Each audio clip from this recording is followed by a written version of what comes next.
7.3. Call 0845 6060973. Text 84850. Tweet at LBC 973. This is London's biggest conversation with Nick Abbott. Do you mind if I say a few words? Thank you. Memorabilia. People rooting around in Tom Daley's under cranks. He's not going to leave his memorabilia in there, you know. He took them with him.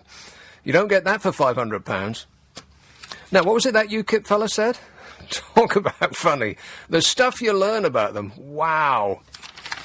Meanwhile, the weather. Isn't it great? Well, in a word. No. Arctic winds are set to plunge Britain back into winter. No, please don't tell me that. Back into winter.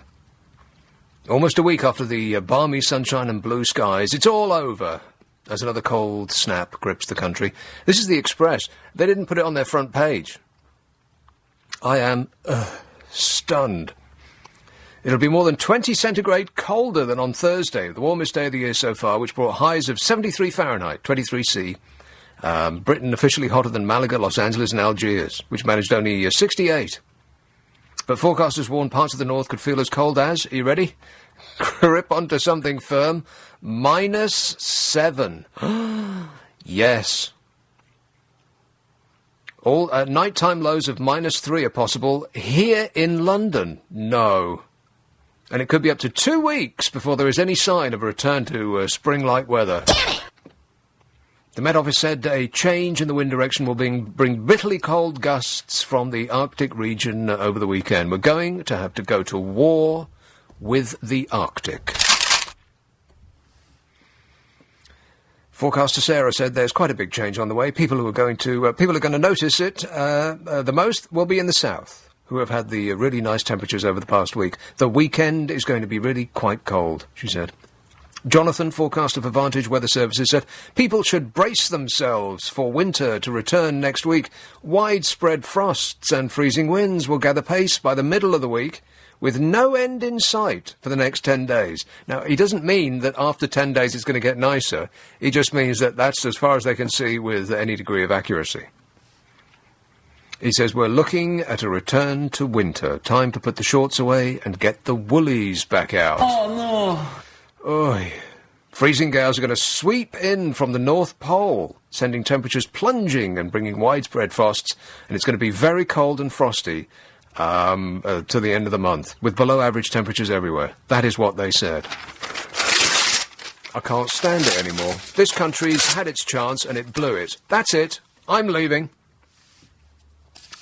I'll go to Dubai, except I can't. Do you hear this story about Omar Borkan Al-Gala? I probably didn't pronounce that right, but that's what it looks like. He's a poet, an actor, and a photographer. Really? Does that mean he's unemployed? Is rumoured to be one-third of a trio that was deported. They actually had to leave the country. The Saudi authorities insisted on it. Do you know why?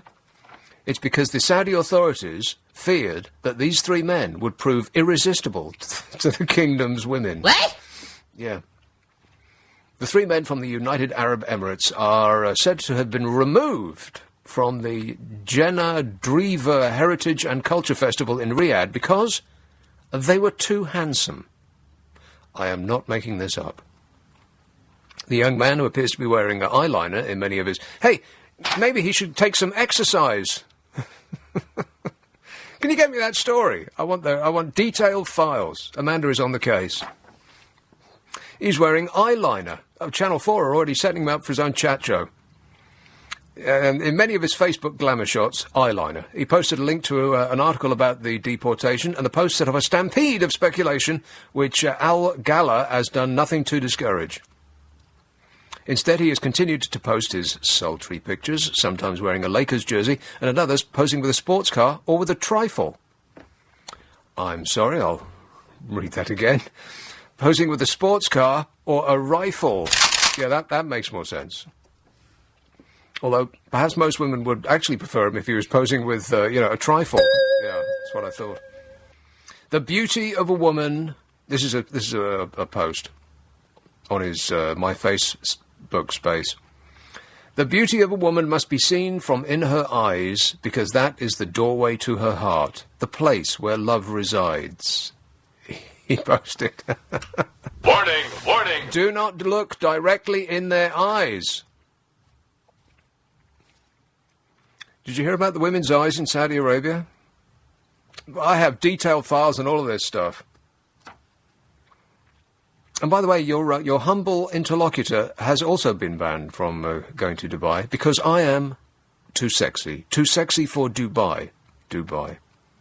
Well, not banned exactly. They've actually no idea who I am. But when they take a look at me, then they'll get their gussets in a twist. You would agree with that, wouldn't you, Amanda? She has no idea what I was talking about. Very agreeable, right at the beginning of the show. In a couple of hours, you wait. Oh, here it is right here. More trouble for Nigel Farage, as UKIP leader is pictured... No, not that story. Shaking hands with the English defence... the EDL supporter. Not that one. The other one. The more amusing one. Are we allowed to talk about this because of you-know-what coming up? No, not really. Well, why are you tempting me with it, then? I'm not tempting you with it. I'm sure you can pick around it, but... Chris Scotton likes Facebook group saying racism is ethnic banter. These are examples of UKIP's candidates. Leicester candidate also liked, and if you're unfamiliar with this, liking is just saying that you approve of a post on my face space. Actually, some of these are so offensive I don't even know if I can read them out in the air. So let's just draw a veil over that and pretend it never happened. John Sullivan allegedly posts comments about the view that exercise prevents homosexuality. Really? Is that all there is to it? Well, I had no idea. The gyms are stuffed full of gay men. What are you talking about? Saudi women with sexy eyes will soon have to cover them up in public. Boy, they really hate the sexy. The government of Saudi Arabia has decided that its men would do better without the tempting eyes of attractive Saudi women in public places. It's all they've got left. A representative of Saudi Arabia's Committee for the Promotion of Virtue and Prevention of Vice... You'd have to have a double door just to fit his title on it. He's Sheikh Motlab Al-Nabet. He announced that a proposal to make it law that women with sexy eyes must cover them in public is being considered. How will they manage to get around? Sheikh Motlab Al-Nabet said, the men of the committee will interfere to force women to cover their eyes, especially the tempting ones. We have the right to do so. And he's probably correct in every respect. Yeah, they do. Already women in Saudi Arabia are required by law to wear a long black robe called an abaya.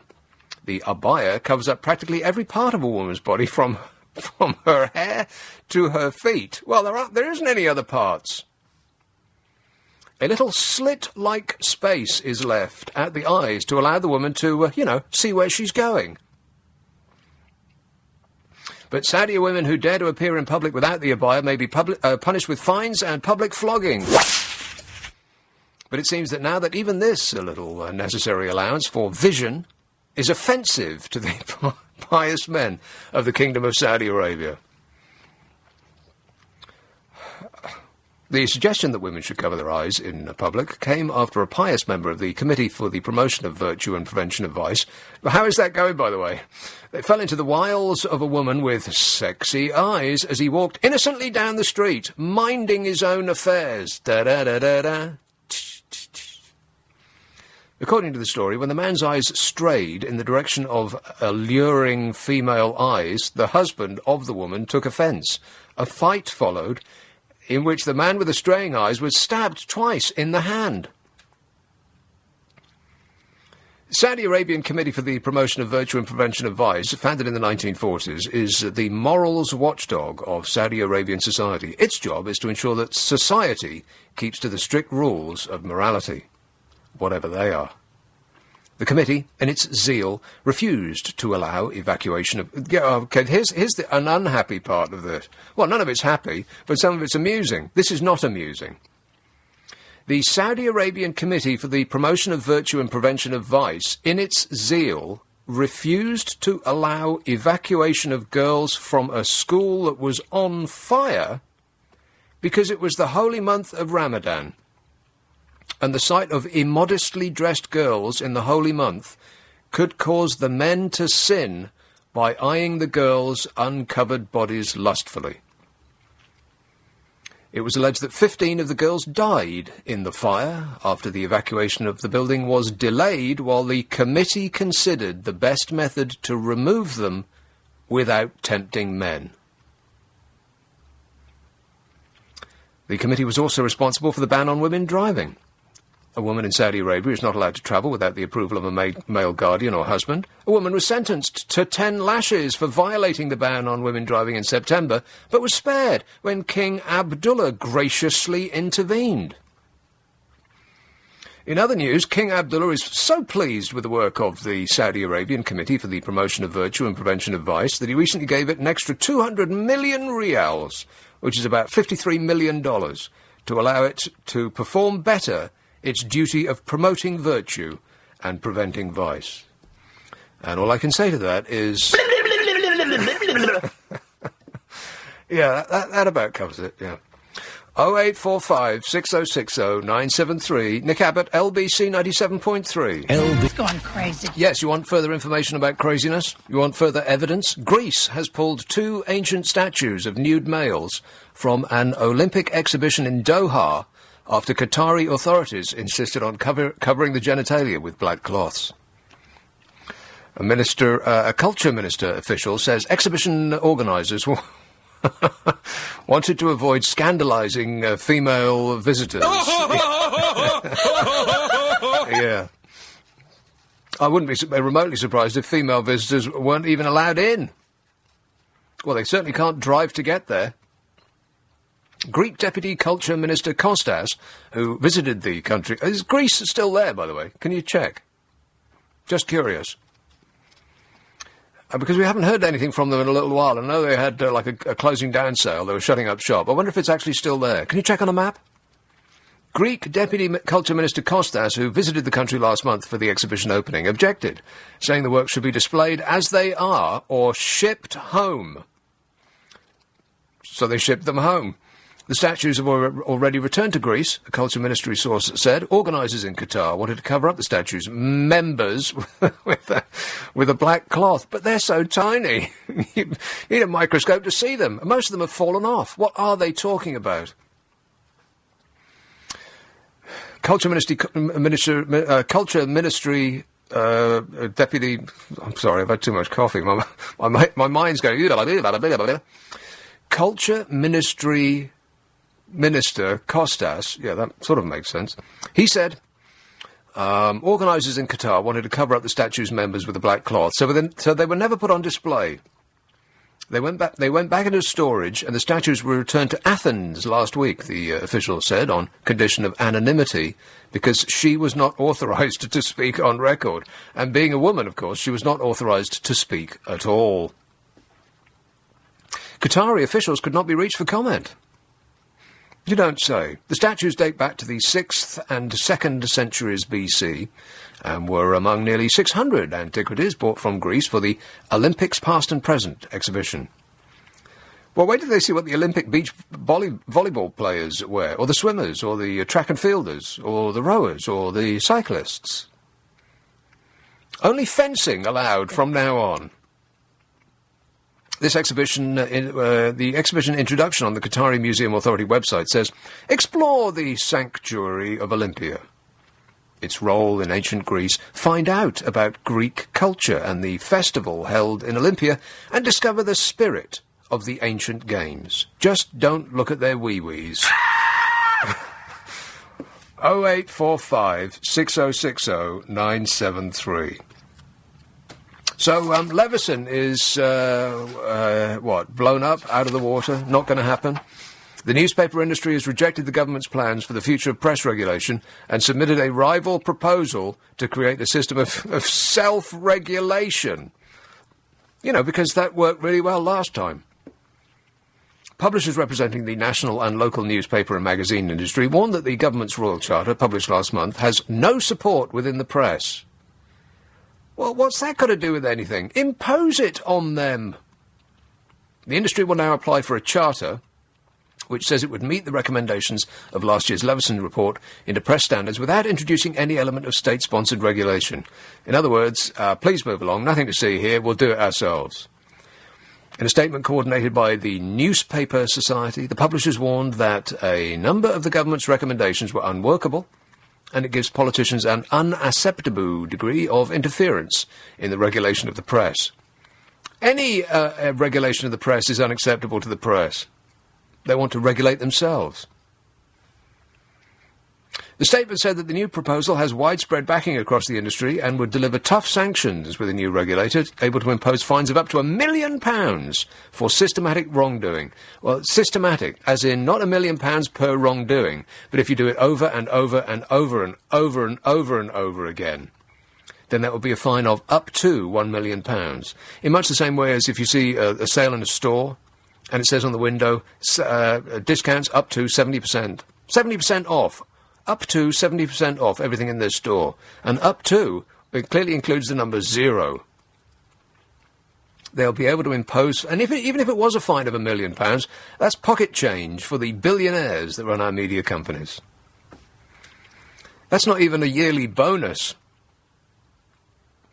It would also include rules on having full and prominent correction of inaccuracies. That's what they say. That's what the newspaper industry says, that their own rules would have full and prominent correction of inaccuracies, if necessary. But what they mean by that is there'll be a prominent place in the paper for any correction notices on page 76, under the adverts for pet insurance, in print that you will need an electron microscope to read. And will have a strong investigative powers, enabling the new regulator to investigate wrongdoing and call editors to account. Right.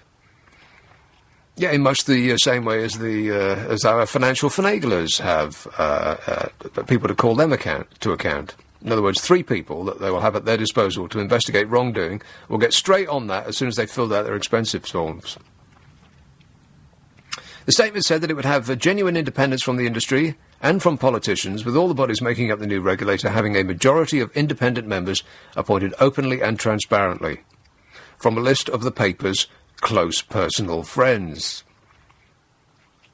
Crucially, they say, there's going to be a public consultation on the industry's proposals to allow newspaper and magazine readers to have their say, something which is not being offered for the government-appointed scheme. And if you want to know what members of the public will do with their freedom to have their say, just look at the comment section under any story in any paper on the internet. Not just the stupid papers, the intelligent ones too. Let the public have their say. Speaking as somebody who speaks to the public for a living, don't do it. It ain't worth it. Under the industry proposals, a new recognition panel would be created with the responsibility for accrediting a self-regulation body for the press and the power to withdraw recognition if the regulator fails to live up to its responsibilities. And as we've already seen, the press will just ignore it if it doesn't like what it says, just as it's ignored the government proposal because it doesn't like what it says. So I think, in a nutshell, all that... I wonder if the people who were engaged in Leveson, you know, the nice lady and the big chief for crazy glasses and the bloke who looked like he was sitting on a radiator, all that, I wonder if they had any idea that they were completely wasting their time. All that, just on and on and on it went. And it was amusing for a while. You know, there were some celebrities on afternoon TV. But I wonder if they realised that they were completely wasting their time. Well, they got paid well for it, I suppose. This is the newspaper's rival version of the Charter. The publishers want the industry to have a veto over appointments to the board to block people they deem too hostile to the press. Well, that, in a nutshell, is what it's all about. They just want to regulate themselves. Again. The publishers reject the proposal in the politicians' charter that the regulator should have the power to direct an apology. They say the board should have the power to require the nature and extent and placement of a remedy. The board, by the way, which is stuffed full of people that they are in favour of. And the government version says the regulator should provide an arbitrator free for complainants to use. In other words, if you have a problem with the newspaper, you should be able to go to an arbitrator and it shouldn't cost you anything. And the publisher's versions say that it may provide an arbitrator which would be inexpensive for complainants to use. But what does that mean? What is the word inexpensive? Inexpensive to me might not be inexpensive to, I don't know, let's just pluck a name out of the air, shall we? Rupert Murdoch, for instance. What he deems to be inexpensive, I might think is massively expensive. A bit vague. A bit vague for an industry that relies on accuracy and precision. The publishers say that one member of the committee appointing the panel should represent the interests of the publishers. They would also allow former editors on the panel. And the government version says that changes can only be made by a two-thirds majority in both houses of Parliament. The publishers remove any involvement of politicians and say changes would need the unanimous agreement of the recognition panel, the board of the regulator, and the boards of the industry trade associations. In other words, only if they, the newspapers, say so. Oy. Well, like I said, it was amusing while it lasted, and it provided an entertaining afternoon television, but that was about as far as it went. And nothing is going to happen. And did you get the feeling that nothing would have happened anyway? All that while, all those people, all that time, and all that money, apart from anything else, millions and millions and millions of pounds. I wonder how much Leveson got for it. I wonder how much Big Chief Crazy Glasses got for it. That room full of people clacking away on their typewriters and looking at screens, thinking up questions. All for naught. Zero. Nada. Niet. Just because the newspaper said, well, yeah, okay. We don't like that. We'll come up with our own idea. We'd like to regulate ourselves. Now, is there any indication that they're not up to that job? Well, it depends on which side of the fence you sit, I suppose. They're up to the job if you're one of them. But if you're one of us, the poor put-upon, then you'd have to conclude no, unless you think otherwise, in which case you may correct me. On page 76, underneath the adverts for pet insurance, and action slacks, and Velcro clothes shoes. The number here is 0845 6060 973. You can text 84850. Email nicka@lbc.co.uk and tweet at lbc973. I wonder if I've got time to take this call here. Tunbridge Wells. Mark. Nick, good evening. Mark. How are you? Good, thanks. Good. Igor last night. I'd never heard anyone get the drop on you, but he sounded like he got the drop on you. Igor? Igor, the guy about Winston Churchill. Oh, yeah. I don't remember, but go on. You don't remember, really?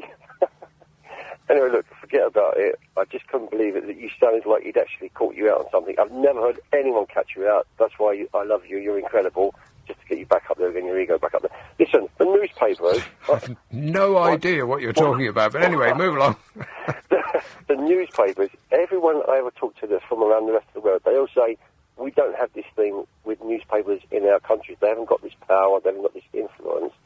I think it's like a uniquely British thing that I think we're addicted to our newspapers, and our newspapers have got so much power and influence because with all this new technology like Facebook and Twitter, most people I know on Facebook, I looked at it one time and see people saying, relationships complicated. It's really, really lots of mediocre people thinking that they're famous and rich and powerful because they're on Facebook or Twitter, and yet it's the newspapers actually are still really important because there's a lot of talented journalists, a lot of study people, but really, really talented writers saying stuff that we want to read because it's a product, isn't it? Selling it, and it's very professional. And I don't know what else to say apart from Igor caught you out. Well, I've still got no... Maybe I'll listen to the podcast. See, this show goes by. I'm too busy doing it to listen to it, but I'll take your word for it. Thanks a lot, Mark. 0845 6060 973. You can text 84850. Email nicka@lbc.co.uk, and if you're on Twitter, it's at lbc973. This is LBC 97.3, the time 10:30. 3. Text 84850. Tweet at LBC 973. This is London's biggest conversation with Nick Abbott. I'm taking you off the air. I think you're having a breakdown. Yes, that's probably right. Ickenham, hello, Jen. Hello, Nick. Jen. Just to enlighten you, in this country, we're talking about, say, 150 years ago, which, considering the world's, I don't know how many millions of years, 6? Isn't very long. Queen Victoria decreed that all grand piano legs and suggestive curvy legs of chairs be covered because they could be considered as being too sexy to the male. Quite right, too. And in the V&A, lots of statues of, wonderful Greek statues were covered with fig leaves because it might send... the wrong message. The wrong message. Yeah. So we're laughing at these countries, and it's not that long ago that we were doing exactly the same ourselves. Not actually the same, Jen. Something similarly silly, but not actually the same. I don't think we ever required women to cover up their eyes in case men got too lustful. Well, I am just saying, I think it is the same thing. It's not the same thing. You're talking about covering up furniture or covering up women's eyes. Jen. In Victorian times, women were covered from top to toe. Yeah, well, in olden days, a glimpse of stocking was thought of as something shocking. Now, heaven knows, anything goes. And she made men wear black, boring clothes, and you've been boring ever since. Who did? Years ago. Who made men wear... If you look at the male of all the species, the lion is magnificent with his lovely mane. And the female's quite boring. A female duck is a drab little thing. Oh, poor thing. And Yes. the male is lovely. If you look at a peacock, it's magnificent. What's this got to do with anything? Well, it is, because you men are so boring. What? And you're decreeing about women dressing up. Years ago, the male of the species really should be much more attractive. And you're worried what the soldiers are doing, and things were happening over here. I'm worried about what the soldiers are doing. Saudi Arabians are doing, and, covering women's eyes up and everything. Yeah. We did... no, we didn't. No, No, we did not. Yes, we did. Yes, we did. We didn't. What's that got to do with...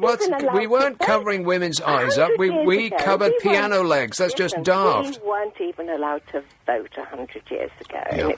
Yeah. And since then, look what's happened. Exactly. Exactly. What do you mean, exactly? Well, women have got their rights, but, quite honestly, I suppose, in a sense, there's not many rape cases in Saudi Arabia. How do you know?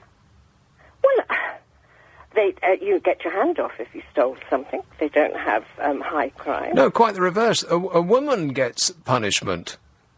Not the men just get a ticking off, but the woman gets the punishment. You just... honestly, why are you defending them, Jen? Why are you defending a country that puts upon women in such an outrageous way? This is just such a weird fight for you to pick. I don't think it is. I think, quite honestly, I lived in the Middle East and I found the men very respectful, to be perfectly frank. It doesn't seem to be respectful to require a woman to cover herself from her hair to the bottom of her feet, and even that's not enough for them. They require her to cover her eyes as well. I mean, that's preposterous. Do you know, I saw a woman literally in Guy's Hospital. Granted, it was about 5 years ago when my sister-in-law was undergoing treatment, and this man actually had a blanket over his wife, obviously of Middle Eastern origin. Yeah. And he was leading her by the hand. She could not see a thing. Right. I've seen a woman in Hounslow, literally with a black veil over her. Now I don't know which side you're fighting for. and that's a good thing or a bad thing, you're saying? I'm just telling you what actually goes on. Right. But now you're agreeing with me. You're living in a free country here. Well, free-ish. Let's not get carried away, Jen. We live in a free country. Ish. And yet people behave like this, and it seems to be acceptable for No, it's not. Certainly. People do not find that acceptable. Well, obviously people aren't forced. Well, I would beg I've to seen differ. two I think women that those in people Hampstead. probably are forced to do exactly that. Well, people choose to do it. I mean... Well, the men may be choosing, but I doubt the women are. Well, it's up to them. If they want It's to not up to them. If in Saudi Arabia you will get dragged off the street and beaten by the virtue police, that is not a choice, Jen. Well, do you know, sometimes I think it'd be lovely to go out in one of these outfits. Like Well, that is your choice. And you I wouldn't bet have bad you'd look hair then. fantastic in a yashmak. I- 0845 6060 973. Wow. Like I said before. You need to be very aware of, and you need to be ready to leap in at any moment, Amanda, because I think I've overdosed on the coffee. Oh. Last night, just before I came on the air, I had a coffee from the kitchen upstairs, Yeah. and I didn't get my normal, my normal, how should I describe Dosage? it? Yeah, buzz. I didn't get my Yeah. normal buzz. Groovy. And I thought, hang on a minute, I've been duped. Somebody has replaced the coffee with Decaf? decaffeinated coffee. And so this evening I doubled up on the dose. Okay. Big Would that mistake. help if it was decaffeinated? It probably Huge. wouldn't, would it? Well, see, there's two layers. There's if you I've look seen, upstairs, yeah. there's two layers of coffee. There's a very dark coffee, and then someone's poured lighter Yeah. coffee of a different type on top. So what did you do? You Well, put I tried to scoop the dark stuff out from the bottom, which is actually very hard. It should be like a part of the Krypton factor. It's very, very difficult. So I ended up with about 2 tablespoons full of... tablespoons? yeah. Not teaspoons? No, tablespoons Oh, of instant coffee in a gracious. mug. And I like poured the water in. I thought, well, it looks a bit dark, but oh, what the hell? And right now my mind's going... So you have to leap in at any time if at any point I don't make sense. How am I doing so far? I've just come back from my break and you were talking to Jen, so Yeah. say no more. Right. Let's hope she doesn't. 0845 6060 973. Text 84850. Email nicka@lbc.co.uk. And if you're on Twitter, it's at lbc973. Some texts and emails. Oh, there aren't any. Oh, that's right, because you were on your break, so we haven't actually been doing anything. I'll just carry on filling till you get one of these calls up. Anytime you like. It's a live show. No rush. It's Stanmore. Hello, John. Hello. John. Talking about the Middle East, I used to go to Iran or Persia back in the 70s, and they had very, very high moral standards. There was no prostitution there at all. Yeah, I doubt it, but go on. No, the answer to the problem was that you'd enter into a marriage contract for 24 hours. What? You'd get married and then get divorced. You'd get married and then get divorced. Yes. So if you want to have sex with somebody, you Yeah. had to get married to them, but then you'd immediately get divorced like, on waking and realising you can't remember their name. Well, I think it was 24 hours later. But I believe it was all arranged through the local imam. You used to have to go and pay him a fee, get married and get divorced. Right, well, that makes perfect sense. Absolutely. Oh, well. Yeah. It's a funny old life, ain't it, John? It's just funnier in some places than others. I'm glad I'm living in unfunny old Great Britain. I'll tell you what, I've been around the world a few times and to many countries, 64 in all, and I think we're in the best one of the lot. So do I. We're not in the most like visually impressive. I mean, unless you go to Scotland. I mean, some parts of Wales are quite attractive, but we don't have the drama of, say, the Alps or the middle of America, or the ever-changing scenery in the States, or like Italy. We don't have the magnificent vistas of Italy. But then again, we speak English, which is fortunate because the rest of the world does too, pretty much, almost everywhere you go. And I know that people from any country always say that theirs is the best, but they're wrong. but- We are. You see, look, I was brought up in Margate, you forget this, and I mean, it was absolute paradise when I was a kid. What happened to it, John? A everyone went to Spain and it all fell apart. Right, that is actually true, yeah. But It's all Freddie Laker's fault. Oh, no, it was sad. I mean, Margate was paradise for me. I think I had the worst parents in the world because they were so busy running their cafe that I didn't bother going to school. I was far too intelligent. I used to go on the beach or go in the fairground where I got a fantastic education. And what did you do with it, the education? Just curious. Well, I went around the world a few times. I mean, I did get a pilot's license, and I did end up in the Merchant Navy as a senior officer and various other things. I think I did very well. And your pilot for this evening, John, has no formal education of any kind. Please strap yourself in. Oh, well. But no, it's a crazy life. But anyway, I still think England is great. Yeah, me too. Thanks, John. 0845 60... There it is, proved. In case you were wondering. Great Britain. That's why they call it great. 'Cause it is. I mean, I know I'm biased, but I'm just saying. 0845 6060. And if anybody is listening to this in another country and they're shaking their heads or they're looking askance at the radio, then I have a message that I would like to deliver in pictorial form. There you are. What? 1. 0845 6060 973. Nick Abbott, LBC 97.3.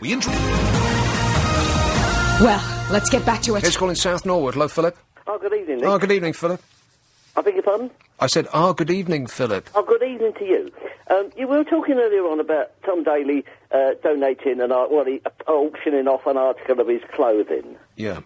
Well, funny enough, I was down in Brighton earlier on this week, and I was walking It won't fit you, Philip. No. I was walking up from Brighton. It barely fits him. I beg your pardon? Sorry. Carry on. You're getting me confused. Oh, yeah, right. Well, that's two of us then. I'm walking up from Brighton, and I went past this church hall, and had a sign outside saying that there was an art exhibition inside, and it was free. So I went in and had a look, and what it was, this woman had collected 400 men's shirts. What, illegally? No, she got them from the residents in Brighton. Where she got them, I don't know. And she was displaying them in an art exhibit. They're all on lines, on bits of string, in a formation, in this church hall in Brighton. And it was called, got it here in a bit of paper, I think it was called Out of the Blue, the Blue Route. Yeah, out of her mind. What was the name of the artist? The name of the artist is Karina, K-A-I-K-K-O-N-E-N. K-A-I-K-K-O-N-E-N. Yes. Kaikkonen. Yes, I don't pronounce it, that's why I spelt it. And she says... It's not Kimi Räikkönen, it's, what's her name? Karina, K-A-W... Karina Kaikkonen. Yes. Yeah. And she says, on the leaflet I've got, a shirt is the closest to the heart. That's why I use shirts. The person is there. The idea is that people could feel themselves to be part of my work, to see themselves somehow find something new from themselves. Right. Are you sure that it wasn't just a laundrette you'd wandered into by accident? I must admit, Nick, it sounds crazy, but honestly, I'm not one for artists, but this blew me away because it just, you weren't prepared for it. Right. And I went in there. So are you a modern art convert now? Well, no, if I see something I like, then I like it, I mean, it's like with music. I mean, my taste in music is from Frank Sinatra, country music, anything. If I like it, I like it. And I went into this exhibit, and the woman who did it wasn't there. It must have been her day off. But the two women there, I said to them, can I take a picture? She said, yes, you can. She said, but wouldn't you rather go and stand in the middle of the shirts, and we'll take a picture of you in the middle of the shirts? Which is what she did. So I've got a picture of myself in the middle of 400 shirts. Wow. Just present it to the Turner Prize, and you'll probably win a major amount of money, Philip. I'll split it with you 50-50. You want to know where the exhibition is? It's in Brighton. Yeah, it's down at a place called Fabrica, and it's in Duke Street in Brighton. Well, I'm not likely to go there, but thanks for the information, Philip. I've got no idea where that is. Brighton. Well, I've been to Brighton, and it's okay. Oh, it's all right. Oh, yeah. It's, Yes, it's I say so, I worth a detour if you're in Hove, perhaps, but otherwise not that great. I think I'm going to take your advice and put that picture of me in the middle of the shirts into an exhibition. Yeah. You'll be a new sensation, Philip. Thanks a lot, mate. 0845 60609. Just cover it in your own blood, and it'll be a winner. There's this thing about chilling things that children say, which has become an internet sensation. Talking of art. A list of the most chilling things that children say to their parents has become a hit on the online forum Reddit. What's that? What's it's Reddit? An online forum. Is it? Mm-hmm. Wow, this show really is an education, isn't it? No. The online forum Reddit is an online forum called Reddit. I had no idea. Thanks for that, Amanda. And it's been gaining more than 10,000 comments in less than 24 hours. Titled, What's the creepiest thing your child has ever said to you? Most of the posts from the forum users concern comments about death. I was tucking my 2-year-old into bed, said one. He said, "Goodbye, Dad." I said, No, we say good night. He said, "I know, but this time it's goodbye." I'd just run screaming from the house. Because you've seen films like that, and you think, just run away right now. Just leave the kid and leave the house, get in the car and drive. He said, I had to check on him a few times over the night just to make sure he was still there. One said my 3-year-old stood next to her newborn brother and looked at him for a while, and then turned and looked at me and said, "Daddy, it's a monster. We should bury it." One's 3-year-old son was with his grandmother. He was cuddling her and being very sweet, and he takes her face in his hands. He brings his face close to hers and says, "You're very old and you'll die soon." And then he makes a point of looking at the clock. Freaky. One's 7-year-old's strange approach to dating, having asked her son... One's 7-year-old... That doesn't make any sense. But anyway, a 7-year-old's approach to dating was revealed as follows. Having asked her son what's the best way to get a girlfriend, the response from her 7-year-old son was, "Tell her to be my girlfriend or she'll never see her parents again." I blame the parents. One father who had recently been sunburnt on holiday recounted an incident with his daughter. "I was sound asleep and around 6 a.m. I was woken up by my 4-year-old daughter's face, inches from mine. She looked right into my eyes and whispered, 'I want to peel all your skin off.'" One shared a story his mother had told him from when his brother was a child. She was trying to coax him back to bed, and he said something along the lines of, "I would, but the devil is behind you." I wonder if any parents would like to share the freaky things that their children have said, because there are no end of generous with information about how wonderful their children are, but how about how freaky are they? When one child was 3 years old, his cat had given birth to stillborn kittens. I asked a father if we could make crosses for them, which we did, he said. And as we were making them, I asked, "Aren't those too small?" And my dad replied, "What do you mean?"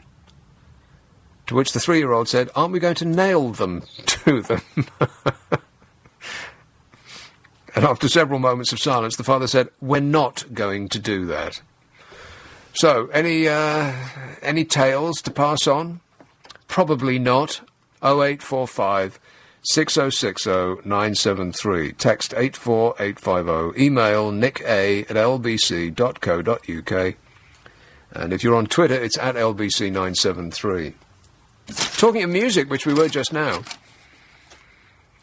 briefly, he did mention it in passing. David Bowie has broken silence about his new album. You heard David Bowie's new album yet? No. It's a musical sensation. It really is great. The more I hear it, the more I like it. And he's refused all conventional interview requests, says The Times today, to promote his latest album. But he has allowed one fan an insight into his thoughts by providing a cryptic list of 42 words. David Bowie, who released The Next Day last month. And by the way, that cover is like genius. It probably took 10 seconds to think up, but people will be talking about it from now until the end of time. A big white circle square rather, on an album cover that is already iconic. Didn't make any sense at all, but people are talking about it. If it had just been another picture of David Bowie on the front, then it would not have garnered so much interest. He withdrew from recording for 10 years and released The Next Day last month, and began a list of 42 words with effigies, indulgences and anarchist, in response to a request for a workflow diagram that would illustrate his thoughts while composing the album. He gave the list to a fellow called Rick Moody, a novelist and journalist, who had written to him. Moody then wrote a 12,000-word essay for a website called Rumpus, The Rumpus, on how the 12,000 words... I write 1,000 words for the column that I do at lbc.co.uk, and that takes ages. 12,000? I could never think of anything to write about music. The people who write about music, you're missing the one key ingredient, music. I wouldn't know what to write. Anyway, he wrote a 12,000-word essay, which is huge, on how the 42 words relate to the music that you'll find on the album. His analysis ranges from an 800-word exploration of the word succubus to a 10-word analysis of the word violence. He said, I wanted to understand the lexicon of The Next Day, and so I simply asked if he would provide the list of words about his album, assuming, like everyone else waving madly, trying to get his attention, that there was not a chance in hell. He explained that he sought the list not because he was a Bowie obsessive, but because of the quality of The Next Day, which he described as the best album by an otherwise retired classic rock artist in many, many years. Well, that's damning with faint praise, isn't it? How about one of the best albums of the year? Why don't we just leave it at that? The best album by an otherwise retired classic rock artist. There is just one. Anyway, you want to hear what the list is? You even remotely interested? Is this microphone on? Hello? Go on, what's the list? You haven't even heard the album. What kind of music do you like? What was the last album you bought? Oh, this is going to be embarrassing. I can't remember. I don't know. It was a while ago. Yeah. Well, thanks for your support. The music industry appreciates it. Go on, what's the list? The list of words that is from David Bowie, the sort of word flow diagram, this word map about the thoughts and influences that he brought to his new album. This is David Bowie's list. You ready? Effigies, indulgences, anarchist, violence. Here's a word that I've never even heard of it. I don't even know how to pronounce it. You try. CHTNOIC. That's not even a word. CHTHONIC. No. Look it up. See if Can't it's actually pronounce a word. CH. Oh, hang on, I was in the middle of something. CH. Oh, well, I'm sorry to... TH, what? CHTHONIC. Yes. Right, look it up on the World Wide Web. I'll try it. Chthonic. Intimidation. Vampiric and pantheon. Succubus. Hostage. Transference. Identity. These are the words that David Bowie posted back that were supposed to have some influence on his new album. A word map of The Next Day album. Mauer, as in M-A-U-E-R. Mauer, I don't even know what that means. Interface, flitting, isolation, revenge.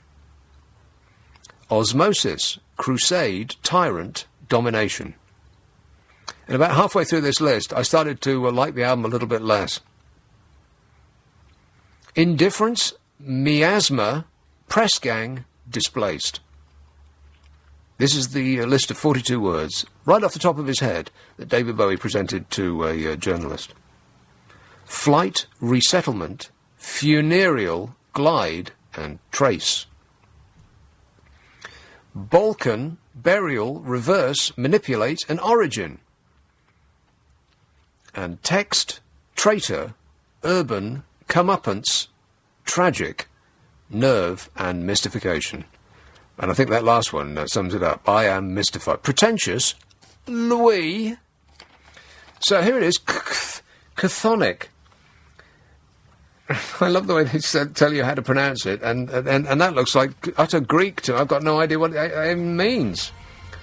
It's from the Greek, in, under, or beneath the earth, pertaining to the earth, earthly or subterranean. Designate or pertains to deities or spirits of the underworld. Chthonic.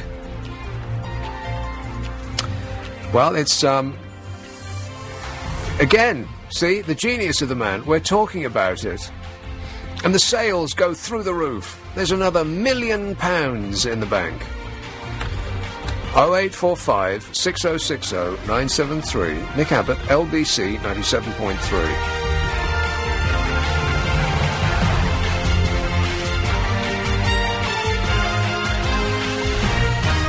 On FM, online and digital radio, London's biggest conversation. This with Nick Abbott.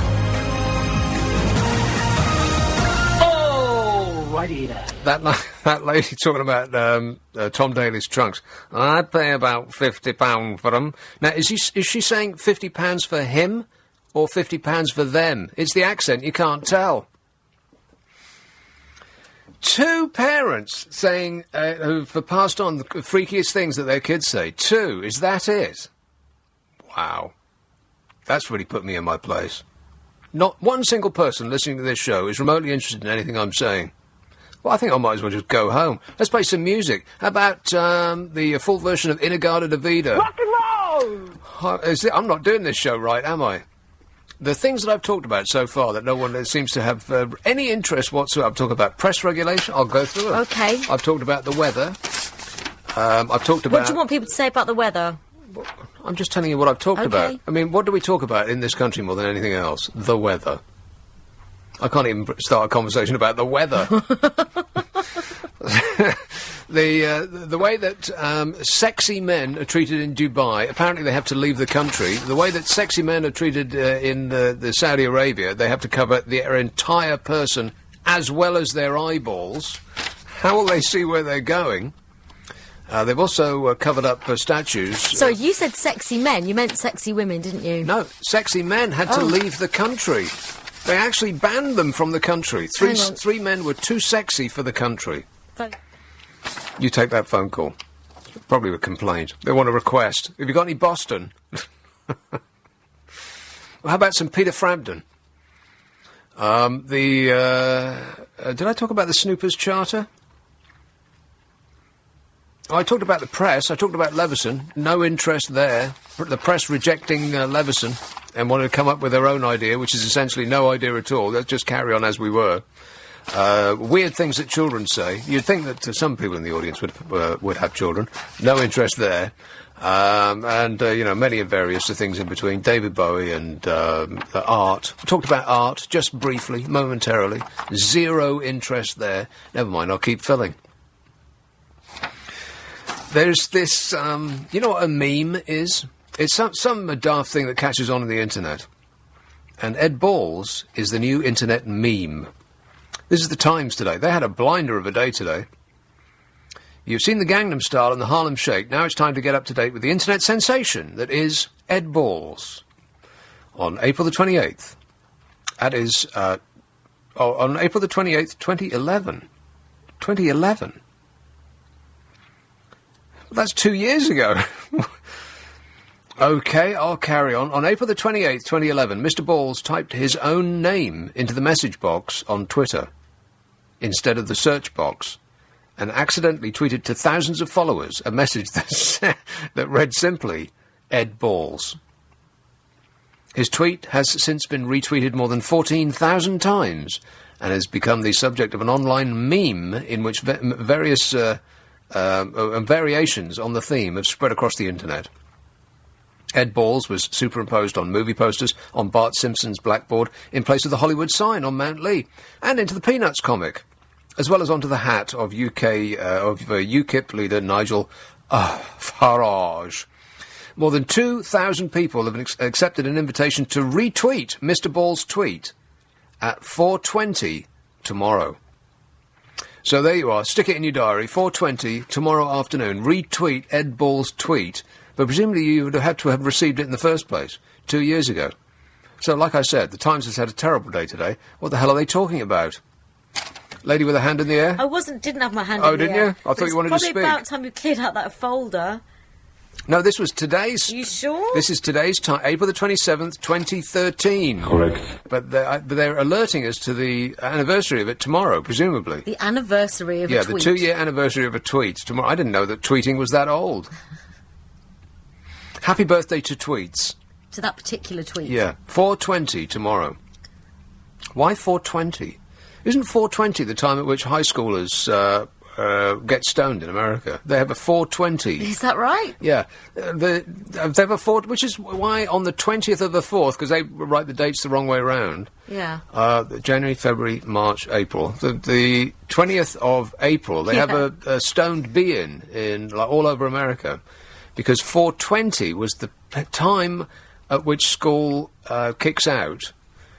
I think at 4, and then 20 minutes past, they'll have got their act together to go up on the hill or drive down to the lake, or wherever it is, and spark up a doobie. How outrageous! I was born at 4:20 in the afternoon. Well, that answers a lot of our questions. Want to score some pot? Yeah, thanks for that. There's a lot of questions that I've been wondering about have just been resolved in my mind. Thanks, Amanda. 0845 6060 973. How many suggestions? How many instances of weird? 2. Still 2. Oh, Struth. Well, let's read them. Come on, I've only got 2. I might as well read them out. My 5-year-old said, "I can't wait for you to go to hell," says one.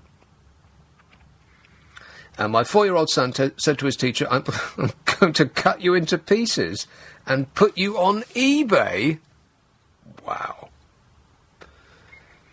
So if you have any suggestions, then we're sitting here desperate. 0845 6060 973.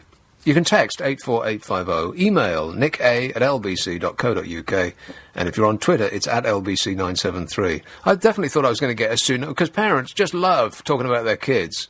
Oh, you just can't stop them. On and on and on. Yes, lady with a hand in the air. Can we just make sure the stories are good? Yeah. Well, I don't... Well, just... I know, I'm just putting it out there that don't ring in if it's just going to be funny to you. Well, parents have no... gauge for that. Yeah, exactly right, yeah. Just think about if you heard it and it was somebody else's child. Well, something and like you'd that. Find it funny. Yeah, exactly. Yeah, something like Freaky. those... Yeah. It doesn't necessarily have to be funny, just scary. Yeah, scary, funny, but just not something that's just really mundane. Yeah, like he passed his cycling proficiency test, and you are so proud, you stuck it to the fridge. That sort of thing. It doesn't make any difference. We're not going to get any response anyway. Oy. There was that fellow that talked about wasting food, and that story just keeps getting worse and worse. Here's the background. Families struggling with high living costs are wasting their money by needlessly throwing away enormous amounts of food, a minister has said. Not any old minister. He said households are discarding up to £50 of food a month, much of which was perfectly safe to eat, said Minister Richard Benyon of the Department for Environment, Food and Rural Affairs. Now, if it had been any other minister, then he might have been able to get away with it. It would have been tactless and perhaps a little bit silly to tell people that they're so stupid that they don't know whether food is okay to eat or not. But if it had been anybody else, it wouldn't have been so bad. A more frugal approach to food waste would ease the strain on household expenses, he explained. The minister's advice comes as economists warned that families are suffering an unprecedented squeeze on living standards as a result of rising prices for everyday essentials and stagnant wages in the wake of the 2008 financial crisis caused by the financial finaglers. No! Figures published on Thursday showed that the economy narrowly avoided a triple-dip recession. So what? I mean, what difference does that make? They avoided a triple-dip recession. And economists are talking about, and reporters, oh, thank goodness for that, we're not in a triple-dip recession, as though that makes the slightest difference to our living standards. We're still doomed. At the same time, food prices, at the same time as this economic catastrophe that we're in, Food prices have risen by 3.7% over the past year. Past year alone. Well, having been to the supermarket recently, it seems like a lot more than that. Some items, such as potatoes, have leapt by more than 50% since 2005.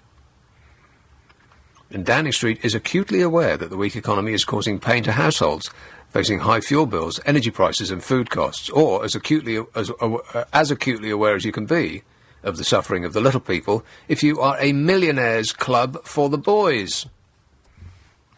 David Cameron and George Osborne have sought to help families through the tough times with a number of policies aimed at limiting household expenses. Really? Have they? Try harder. Mr. Benyon, Richard Benyon, a minister in the Department for Environment, Food and Rural Affairs, he said new targets, expected to be announced within weeks, will be aimed at encouraging families to cut the amount of food and drink that they waste at home. Targets! Do you hear that, everybody? They're going to have targets. Oh, fabulous. And you know what targets means? Targets means bonuses for them if they meet them, and fines for us if we don't. But consumer campaigners said families were already trying to cut costs by choosing cheaper food and eating out less often. Eating out. Well, it rings a bell, but I can't quite place it. Richard Benyon, a minister in the Department for Environment, Food and Rural Affairs, said families who threw food away were making their lives even harder. He said, why don't you stupid idiots do what I do and have your butler tell cook to make a bubble and squeak out of the leftovers? I made that up. He actually said the total cost of wasted food has been estimated at £12 billion a year, which is about £50 a month for the average family. I never throw food away. Why would you throw it away? A government campaign is expected to teach consumers how to store food properly at home. Can't wait to see that. I bet it comes in cartoon form. Families still discard apparently 7.2 million tonnes of food and drink at home every year, most of which could have been eaten, officials said. Yeah, but what if we don't like it? I don't like it. You'll sit there and eat it. I don't want to. Anyway, this is Richard Benyon, a minister, not any old minister. He is apparently the richest minister in the country. The minister who told families to save money by eating leftovers is Britain's richest MP, and a landowner who has taken part in a ritual of dispensing loaves to the poor. I am not making this up. And I'll come back to this in just a minute. This is Nick Abbott, LBC 97.3. You're wondering what it's all about, and I can't tell you because I don't know myself. Apparently it's about people not knowing how to use a fridge. I don't believe that people in this country have been talked down to in this manner like ever before. Can you think of another instance?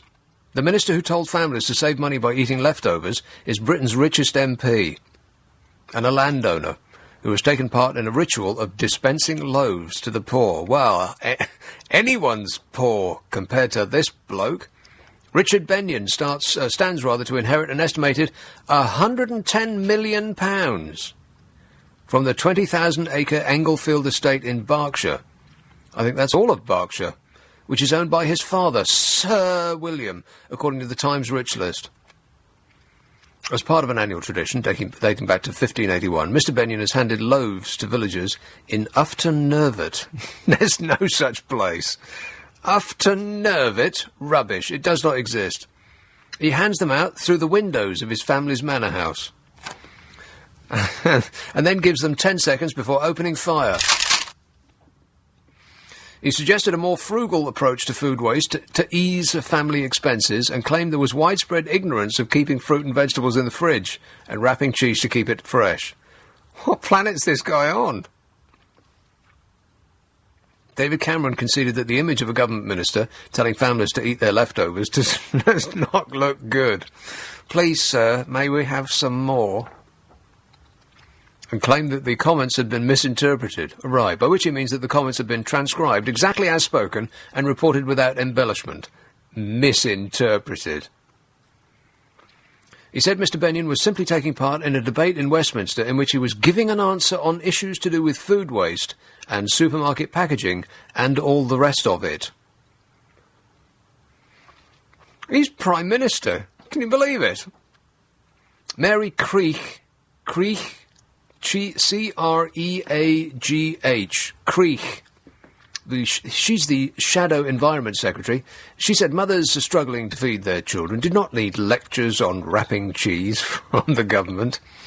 From now until the end of time, he's going to be the cheese wrapping minister, Richard Bennion. Remember that name. Unless they really don't know how to do it, in which case they do need help. Let me assist you. First, take one cow. Locate its tubes and squeeze. Now make some cheese and wrap it. You're welcome. Thank you. 0845 6060 973. Freaky things that kids say. Crouch End. Hello, Tom. Hello.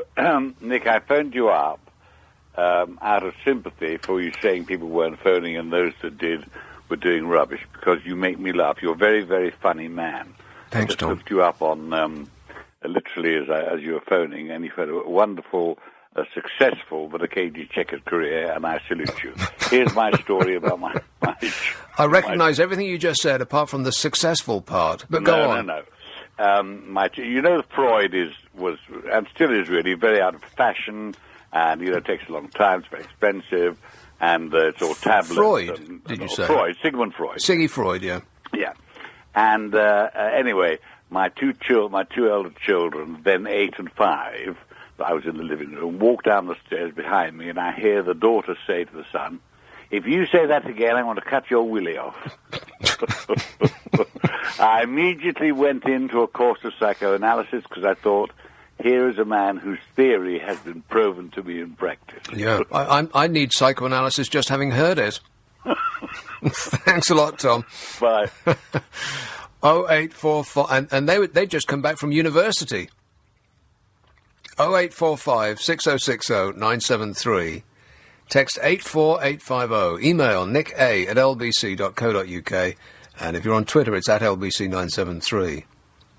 Because we've been talking about the privileged of the current administration, many of whom come from Eton. And there was some surprising things said about that school by one of their old boys. I'll come to that in just a minute. Meanwhile, here's a call in Norwood. Hello, Ray. Oh, hello, Nick. I was going to talk about David Bowie's song, but before I do that, let me just say that back in the 60s or 70s, early 70s, when I used to be on the scene around in Chelsea places, yeah, we had no money. We were young. Lots of people I knew had no money, but we had so much going on. We were making shirts, we were making T-shirts, we were designing. That was the time, of course, of Mary Quant and all of these people were starting up in Britain, and we had the revolution of flower power and everything else. Yeah, all those hideous fashions. Yowza. Yeah. I know you didn't like the flare trousers, but, awful. And the platform shoes and boots. Terrible. And like that. But it was a wild time. And they were girls with long dresses. I think they looked good. Well, they looked interesting at the time, but they were just terrible to wear. I mean, the relief that swept through me when I put my first pair of drain pipes on, having worn flares for my entire youth. After wearing long trousers, they were always flares, because I stopped wearing shorts in about, when do you stop wearing shorts? When you're about 10, something like that? So 1970. So I was immediately plunged into flares until 1976 when punk came in, and then suddenly drain pipes. And it was just it's like I'm free! I can walk down the street, even when it's raining and my jeans are wet, without that flapping of massive, like sheets of material impeding your progress. Huh? Were you living in London? Edinburgh. Ah, well, that's why. The weather in London was a bit better. Always, in fact, those summers seem much warmer than the summers we're having recently, and maybe the same as in Edinburgh.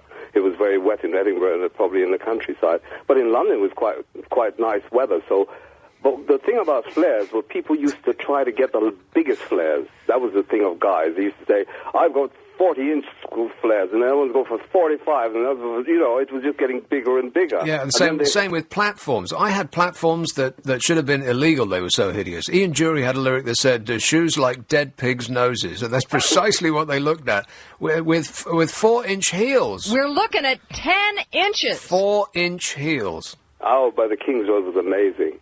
I mean, I remember Clint Eastwood came up everybody was on the King's Road. I mean, there were stars everywhere on the King's Road. What happened to Clint Eastwood? Yeah, he came up in a Rolls Royce, a big Rolls Royce. I was coming down the drugstore, which is now one of those burger places. But I came down the steps. This was about 10 o'clock in the morning. I went in there, probably pick up a pair of glasses or something. And he came out of his Rolls Royce. I didn't know who it was. I just saw the white Rolls Royce pull up and boots came out, cowboy boots things, brown things. And did he ask you if you felt lucky? Punk?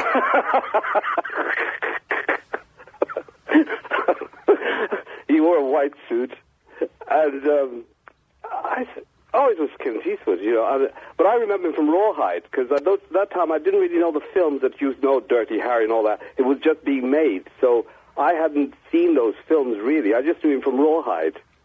People do go on about how fantastic the 60s was, and then, the King's Road was really groovy and all that. And I beg to differ. I don't think the 60s was that great. I think for most people who weren't working in the media, people who weren't photographers or musicians or any of this, I think that the 60s was probably felt exactly like the 50s. It was very uptight and constipated, and no one was having sex at all with anybody ever. Well, as I said, I was in a different world. Here in London, it seemed that it was far... Because I used to live in Chelsea. I used to live in Pond Street, off Sloane Street. And the King's Road had no yellow lines. And then they put in the single yellow lines, but nobody obeyed it. They just parked anyway. And then at night, all the cars would park on both sides. You had Maseratis, Lamborghinis, everything just parked both sides of the road. They're going in from one pub to another, to the drugstore here, with their glasses in their hands. You didn't happen to buy your place in the 1960s in Pont Street, did you, Ray? This was the point I'm talking about, young people. Today, the rents are too blooming high. They need to bring the prices down. People can't do anything. In those days, because the rents were so low, and you used to go to rent control and things like that, people could get a flat, not a flat, but a huge room in Chelsea for £6, £7. Yeah, but the Groovers have moved on. They don't live in Chelsea anymore. The only people that live in Chelsea are old dears, and they're Buffton, Tufton, it's either old people who've been there forever, who bought their house in the 1960s for threepence halfpenny, and are now sitting on a 10,000% profit. £1 million. Yeah. Or it's like foreigners, people from Dubai and Qatar and Greece and Italy and all these other places. They're fleeing from their own catastrophic circumstances at home, and they're setting up in Chelsea, which is why actual Londoners, young people, can't afford to live there anymore. Well, that's what I'm saying. But when I saw Bangladesh the other night with this horrible thing that happened in Bangladesh in this factory, I'm thinking, but why aren't we making the shirts here? I mean, we're paying people to go on the dole for £100 or something. I know how many people get on the dole, but you're paying that money to them. Why can't we be paying money for people to make clothes? Well, if you want the answer to that, Ray, it's that people aren't prepared to pay the money for the clothes to be made by people that are actually being paid a living wage. They want a pack of 3 T-shirts for £2. And how do you think that those T-shirts are made? Do you think that they're made by artisans in Highland cottages, sewing it carefully by hand? No, it's made by kids who are chained to machines. That's how they make them so cheap. Well, we got by in the 60s. I don't know how. We made, I mean, girls made T-shirts. I remember the Chelsea, the Chelsea Market and places like Kensington Market. You could get a little silk shirt and that for £3. Yeah, but for £3 you could buy a holiday in Blackpool and a 3-piece suit, though, Ray, for £3. So I mean, it's just that nowadays I think they're focusing too much on money, the city and money, and they're not focusing on what can help the young people to get going, start their own businesses.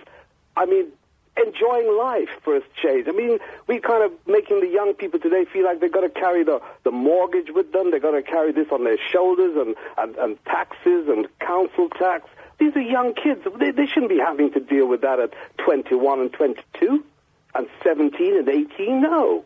They shouldn't be worrying about those things. And because their minds should be now agile enough to start involving themselves with making things and doing things and discovering themselves and discovering life. And enjoying life. I can remember enjoying life, exactly. Ray. It's like some dim, distant memory. All right, thanks for that trip down memory lane. 0845 6060 973.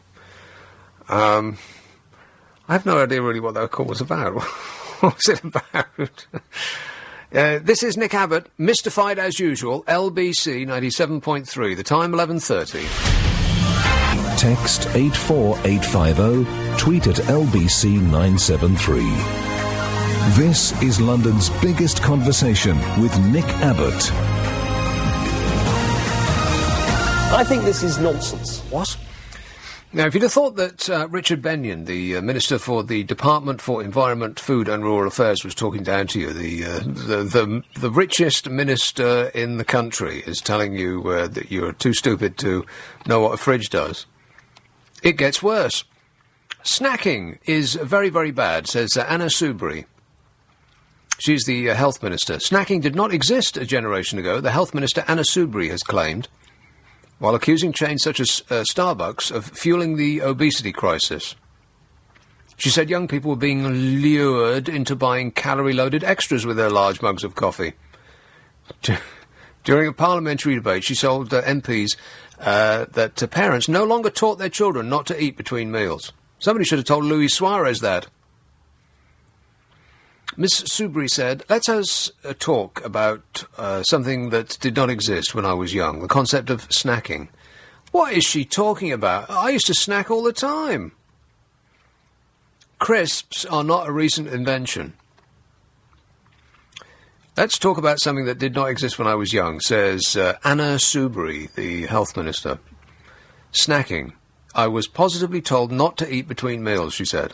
I have no problem with coffee shops, but young people go in and have a large coffee, not a small one, which has syrup in it. Syrup? She said it might have marshmallows on top. And then perhaps another little dollop of cream, because it's just a snack, a treat, or 11s.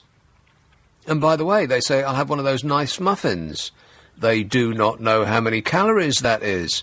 How daft do you have to be? You don't know how many calories are in, like a lot. You don't have to know the exact amount. But if you have a bucket full of coffee with cream and syrup and chocolate sprinkles and marshmallows, I mean, that's got to be as many calories as contained in a whole cow.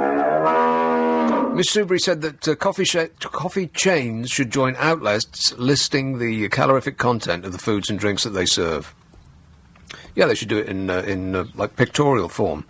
They should have a diagram of somebody holding their head in their hands and going, a lot, that's how many. I'll have a bucket of cream and a cake. It's not diet food, is it? The government thinks we're idiots. Fitzrovia, hello, Paul. Hello. Paul. When they say how many million pounds worth of food is wasted every year. Yeah. How do they know? 12 billion pounds. How do they know? How do they measure it? With a ruler? I've got no idea how they measure it. I've been racking my brains, and I cannot think of any way in which it could be measured. Well, it seems like they're just plucking these figures out of the air, like like economists do with how well they think we'll be doing as a nation. Like, yes. 2 days from now, they're just exactly. guessing, like weather forecasters. They're just making this stuff up. They're not only making it up; they're throwing it in our faces, because anybody with a bit of common sense can say you can't measure how much food is thrown away in a nation in a year. 7.2 million tonnes of food and drink wasted every year. That is what they say. Know? Who knows, and how do they find out? Paul, they're experts. Can't you just trust that they know what they're talking about? No. Right. Just asking. When was the last time you threw away food? I've never thrown away food in Rubbish. my life. Oh, you must be joking, Paul. When was the last time? Be honest. Threw away food? Yes. Oh, yeah. Aha! Guilty! Yeah, just this afternoon I threw away a loaf because it was mouldy. See? Now, you could have eaten that. No, I couldn't. You could have cut out the mouldy bits. You All right, could. yeah, I could have done that. See? You're not part of the solution, Paul. You're part of the problem. Okay, yeah. Fresh, delicious penicillin was contained in that loaf. Absolutely, yeah. OK, we'll try to do better next time, all right. Yeah, sure. Cheers, mate. 0845. Stick it in the freezer. It keeps well in the freezer, does bread. Or just don't eat bread.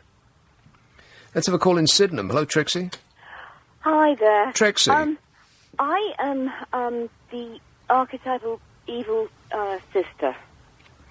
Oh. I wasn't an evil daughter, but I was an evil sister to both of my brothers.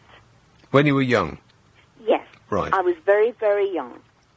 My first brother was born 15 months after me, and I knew that he liked eating. And so when he liked eating, I thought, well, maybe I can get rid of him. This is not sort of something that was really going through my head, I can get rid of him. Yeah. But my mother had given me so much vocabulary, and she'd sort of been teaching me so much that I kind of had it in my head that I should give him some gravel. Gravel? My father was building a garage, you see. Yeah. Okay. With what? What would his... Why? Well, he... What, to eat, I didn't you want mean? him there because I liked being an only child. Yeah. Well, who I wouldn't? was like, 18 months old then, Yes. and he was 15 months old. And you were the And- little princess, and you didn't like this Yes, well, something like interloper. that, Nick. Yes, absolutely. So I went up Usurping to your him, authority. And I do have the memory in my mind. And I gave him the gravel, and he was so happy. Yeah. And the first thing he did was to put it In into his mouth. I was so happy. Wow. And then, sadly, my mother came running into the garden. She'd seen what I'd done and got all the gravel out of his mouth. And so your little he plan dead. was foiled. Yes. But then there was my little brother. Oh, yes, there was a little brother. And I kind of got together with my brother, my older brother, my younger brother, sorry, the one who was 15 months younger than me. And we decided to tell our very little brother, who was 3 years younger than me, that he was going to die next Tuesday. Wow. And every day at breakfast, he just wouldn't eat breakfast. Well, he looked yeah. terrified. And Mum kept saying, have some breakfast, have some breakfast. No. And he's thinking, I don't what's the want any point? breakfast." Yeah. And finally, on Tuesday... Are you all better now? Well, kinda. Yeah. You're a I work get in on- progress, Trixie. Let's leave it at that. I think so. Thank you very much, Nick. Oh, OK. Cheers, my dear. 0845 6060 973. This is after one of the latest internet sensations is a list of things that have been provided by readers to some website, the name of which I forget, that about the freaky things that their kids say. And on that subject, here are some suggestions. Nick, I heard my 2-year-old chatting away in bed, so I went up to his room without switching the light on the stairs. I said, "Who are you talking to?" And he said, "The lady on the stairs with no eyes." Wow. This says, my son was asked at school, what is your favourite show?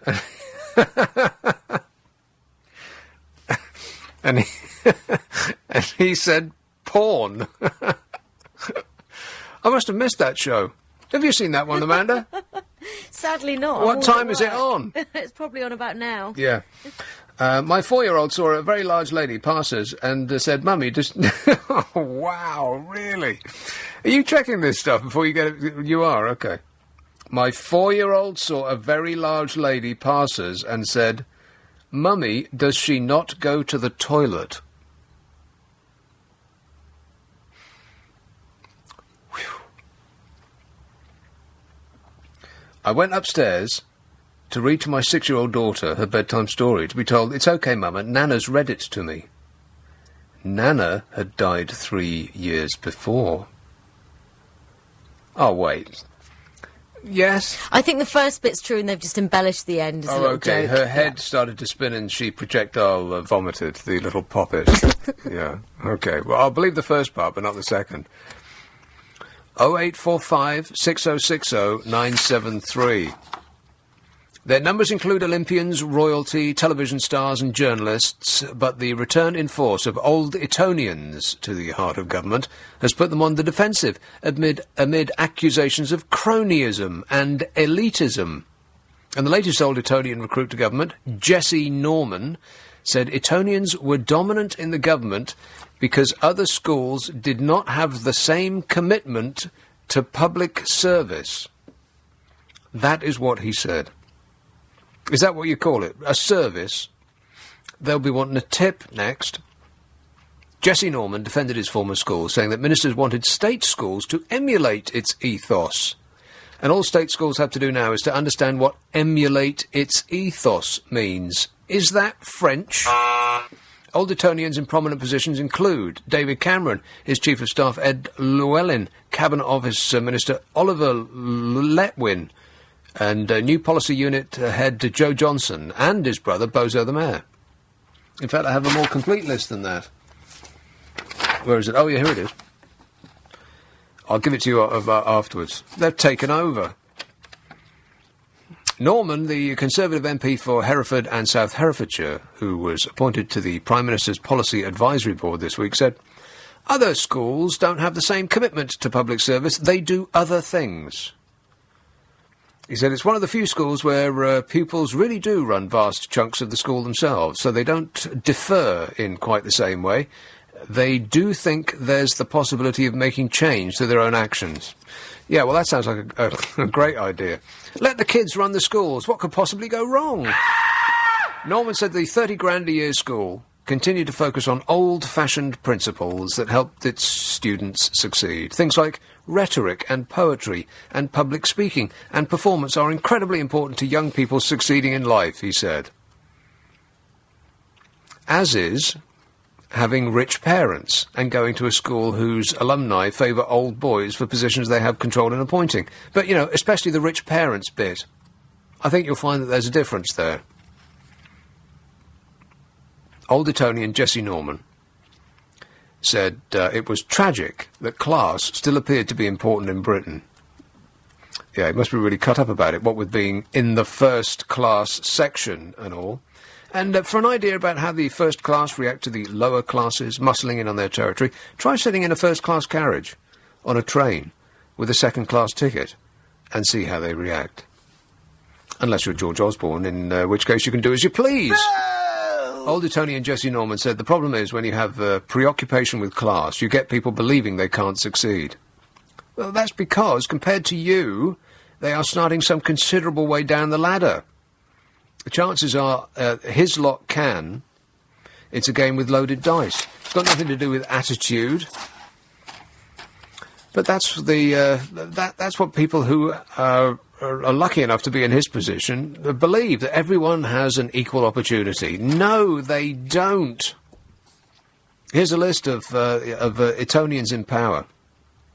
David Cameron, Prime Minister. Ed Llewellyn, PM's Chief of Staff. Joe Johnson, new head of policy unit in Downing Street. Rupert Harrison, Chief Economic Advisor to George Osborne. Sir George Young, Leader of the House. Oliver Letwin, Cabinet Office Minister. Nick Hurd, Cabinet Office Minister. Philip Dunn, Defence Minister. Hugo Swire, Foreign Office Minister. Lord Astor, Defence Minister.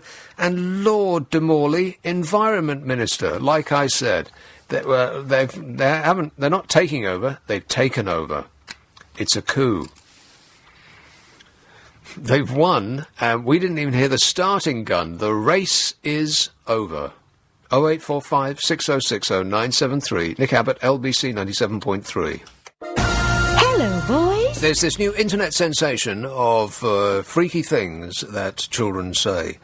And I've been asking for your suggestions, your own stories. And on that subject, Hemel Hempstead. Hello, Chris. Good evening, Nick. Chris. Yeah, I've got a kid's story and a Bowie story. Oh, yeah. Right, the kid's story. We used to have a pet graveyard with assorted gerbils, wild birds, guinea pigs, etc., which my daughter used to bury with all the pomp of a Thatcher funeral. And came the day when we needed to inter the rabbit. My son was insisting that we dig up the other deceased animals to see if the worms had finished eating them. Oh, nice. Yeah, that was nice. And did you? No. But the Bowie one... Kids love that stuff. Yeah, of course they do. You know, anything gory, they used to love anything boys. But I think my daughter got quite upset about it because, you know, we used to have prayers and hymns and God knows what each time one went. But the goldfish had to go down the toilet. Oh. Because that was a family tradition, that goldfish must go down to toilet heaven. Right, whether they're dead or not. Well, it doesn't really matter, does it? No, when they're Probably dead. not to a goldfish, no. No, but that was a family tradition that goldfish go down the toilet. Well, as long as the funeral didn't cost more than 6p per person, that's okay, because that is apparently the... just a few wildflowers and lolly stick crosses, I think, seem to remember. Because that's what they say every time, that's what they say with the royal family. Oh, don't worry about it, it ain't that much, it's just 20p per person per year. Yes. That's what they said with the Thatcher funeral, 6p, yeah. 6p, yeah. Which is just a nonsense. Of course it wasn't. And anyway, if that's nothing, then everybody in the country donates 6p to me. It's not. It'd be nothing at all. Somebody did an internet thing of that, didn't they? Asking for pennies. And I think it's in America or cents, and they got a fortune. Really? Yeah, I seem to remember something like that. Who was it? Don't know, some internet person. Anyway, the David Bowie one. Now, me with my dodgy eyes, I've been after getting the David Bowie album, so I kept going into a well-known supermarket, looking on the shelf. Yeah. Was it Sainsbury's? Tesco's? No, Asda? it was Lidl? Tesco's. And I kept looking there, and of course it's the white label, next day delivery. Yeah. And there's me like a twit thinking, well, it'll be in the next day. This is serious. 3 times I went back, and then eventually I sort of groped and found the CD, and I thought, oh, you plonker. The next day, yeah. Yeah, and I know I've got it, but now my son's nicked it. But it's a very good album, isn't it? What do you think? Yeah, well, what I heard, but he's nicked it and taken it up to Elephant Castle. With Kids, eh? Yeah. But, no, the last track's my favourite, but I do like the sax playing he's got on it as well, being a sax player. I think everything on there is... there isn't a single... and well, the weird thing about that album, one of the weird things, is that there's an ordinary version and a deluxe version. Oh, now, right. I bought the deluxe version, and it's exactly the same in every respect, apart from it's got 3 extra tracks on it. Not 3 extra tracks on another CD, as, deluxe versions of albums will often have a better sleeve or an extra booklet or an album of remixes by other artists or something like that, something that would constitute the word deluxe in that regard. But the deluxe version of the Bowie album is precisely the same in every respect, apart from 3 extra short tracks. Yeah, I've had that on other albums. But how weird is that? Why didn't he just release the one album and put the 3 extra tracks on it? Well, they sometimes do this. I've found that where an album's been out perhaps for a year... No, that I understand. Yeah, they want to re-release it with some extra tracks. Interest in that album. But the two versions of the same album were released on the same day. But I think the thing with Bowie is he's a wordsmith, like Leonard Cohen. The music, it's the words. I don't know. I think the reverse, because I think most of the lyrics I can sing along with the songs, but they don't really mean anything. I mean, he famously used to cut. Maybe he still does. He cuts his lyrics up, throws them in the air, and then just plucks off the floor, whatever he first finds, like pickup sticks, and then he just sings that bit. But it is an excellent album. It's great. Yeah, and the other one I like is the Joe Walsh album. Have you heard that? Well, the most recent one? Yeah. I've heard it. I bought it immediately. I'm a big Joe Walsh fan. Huge. Massive. Yeah, that's a really, really good album. It's okay. The problem with that album is that it's got Jeff Lynne. Each track is infested with Jeff Lynne. Yeah, but the last track, he can still play that guitar. Yeah, there's no doubt about that. It's just that I wish it was a little less like Jeff Lynne. Because everything that Jeff Lynne does, and the Travelling Wilburys had the same problem, if he produces it, it all just sounds like the Electric Light Orchestra. And who are okay, but, Yeah. Okay, then. Rock on. Cheers, Chris. 0845 6060 973. They wanted to dig up The dead animals in the garden. Speaking of which, guess how much the Prime Minister's garden costs to maintain? Have a wild stab in the dark. Go on, have a guess. No, you're way out. £50,000 a year. £50,000 just for maintaining it. Nearly 50 grand of taxpayers' money is spent every year maintaining the Prime Minister's garden, it has been disclosed. Which is not the same thing as when a woman maintains her lady garden. Correct. That is different.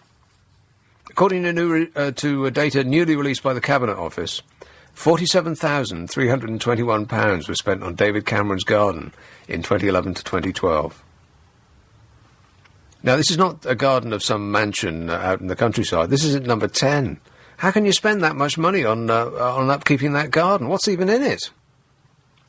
Mr. Cameron used the half-acre garden to entertain world leaders, including President Barack Obama, and held a famous joint press conference there with our own Nick Clegg after the coalition was formed in 2010. Answering a parliamentary question asked by Diane Abbott, no relation, Francis Maud, the Cabinet Office Minister, said that the cost of maintenance for the previous 2 years had been agreed by the previous government. Oh, it's true. Anytime anything that is embarrassing comes up, they say, oh, well, it's nothing to do with us. It's like that when we got here. How can you spend 50 grand a year on the upkeep of an unremarkable, smallish garden? I am stunned. Is the government utterly incapable of entering into a contract with anybody and not getting ripped off? Not that I'm saying that they were ripped off in this particular instance. They probably do excellent work. I just can't imagine how they arrive at that amount. They must have somebody, or they must have two people on permanently. Because gardeners don't get paid that much. They don't get paid 50 grand a year, so it can't be one person, so it must be two.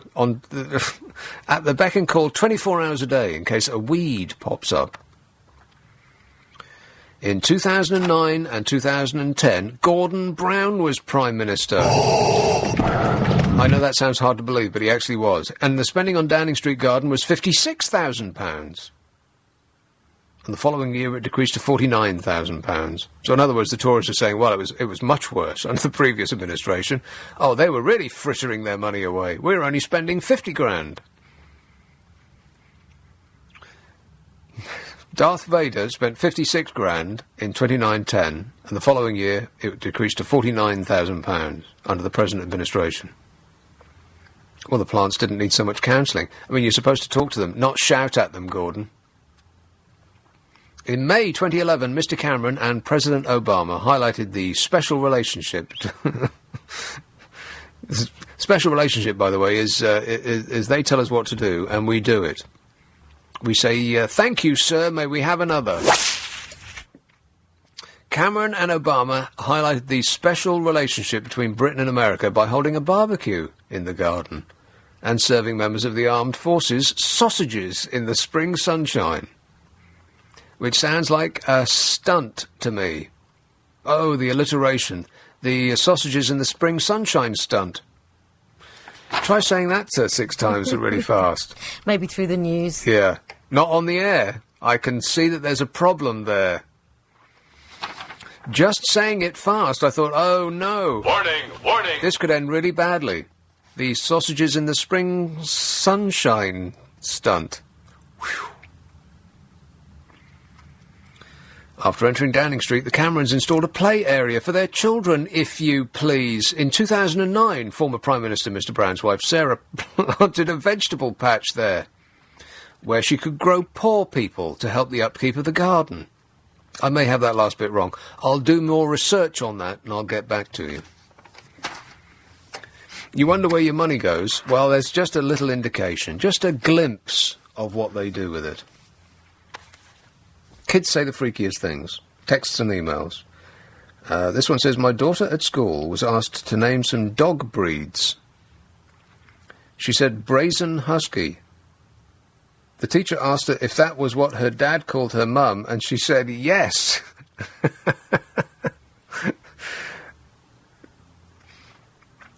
Well, she was almost right. Brazen husky. Yeah, close, no cigar. And on the subject of food waste, even if the figure is correct, this says, some of it will actually be waste, such as peelings, eggshells, and food which has gone off. So how do they calculate the figure, says Shirley in London. I have no idea, Shirley. Why are you asking me? It ain't nothing to do with me. 7.2 million tonnes, something like that. I've got detailed files. I just lost them for the moment. What else?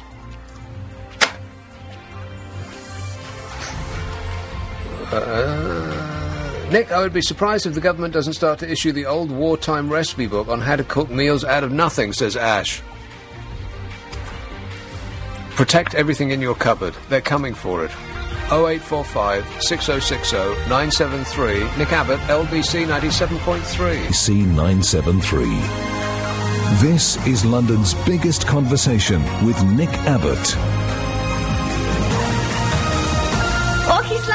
Yeah, on the subject of food waste, I have this excellent email which says, I've often thought the bog-off deals in supermarkets, that is the buy one, get one free deals in supermarkets, make people buy more than they need.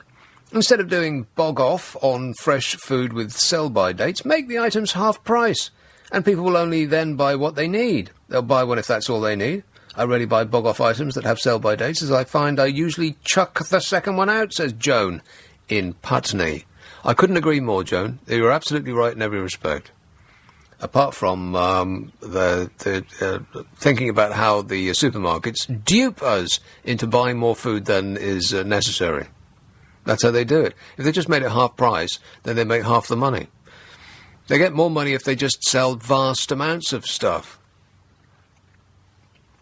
They don't care if we throw it away. It's good for business if we buy food and then throw it away. Then we'll have to go and buy more food. They like that. It's not an accident that all those bog-off deals are... you get it on like apples and oranges and stuff like that. And unless you're a gigantic family, then you can't eat it quick enough, and you end up throwing it away. That's how they get you. It's not an accident. It's deliberate. And on the subject of the swinging 60s, this says, Nick, I think you're spot on about the 60s. If it was so groovy and everyone was getting it on... How come they got bigger TV audiences than today? Yeah, that's right. If everybody was, engaging in hot 60s interpersonal relations with each other, how come they were watching so much television? Good point. I think the 60s were just the 50s with flowery shirts, says Simon and Windsor. Well, it depends whether you were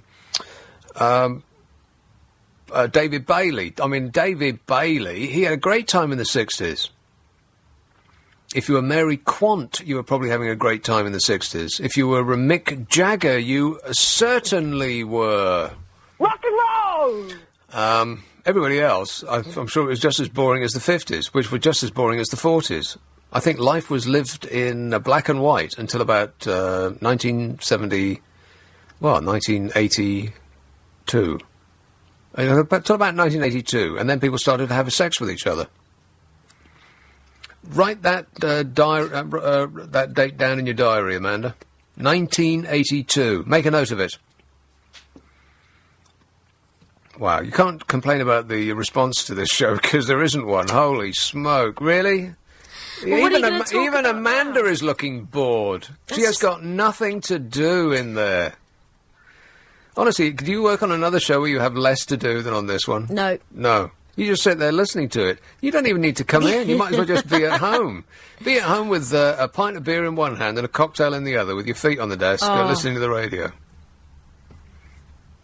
That would be a good Saturday night. Yeah. I wish I could be at home listening to this show. Do you? Yeah, I'd be watching TV right now. I just want to know where you came up with TV.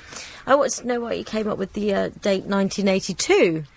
Well, the 1960s, I'm sure for almost everybody, apart from the hipsters and groovers along the King's Road, was just as boring as the 50s. Yeah, I don't think my nan had a particularly swinging time in the 60s. So all the 60s went by and it was just the same. Boring, boring, boring. But what happened, why is it so different in the 80s? Because... Well, no, the 70s, they went by and it was pretty much the same, because I can remember what life was like in the late 70s, and it was dull, it was colourless, it was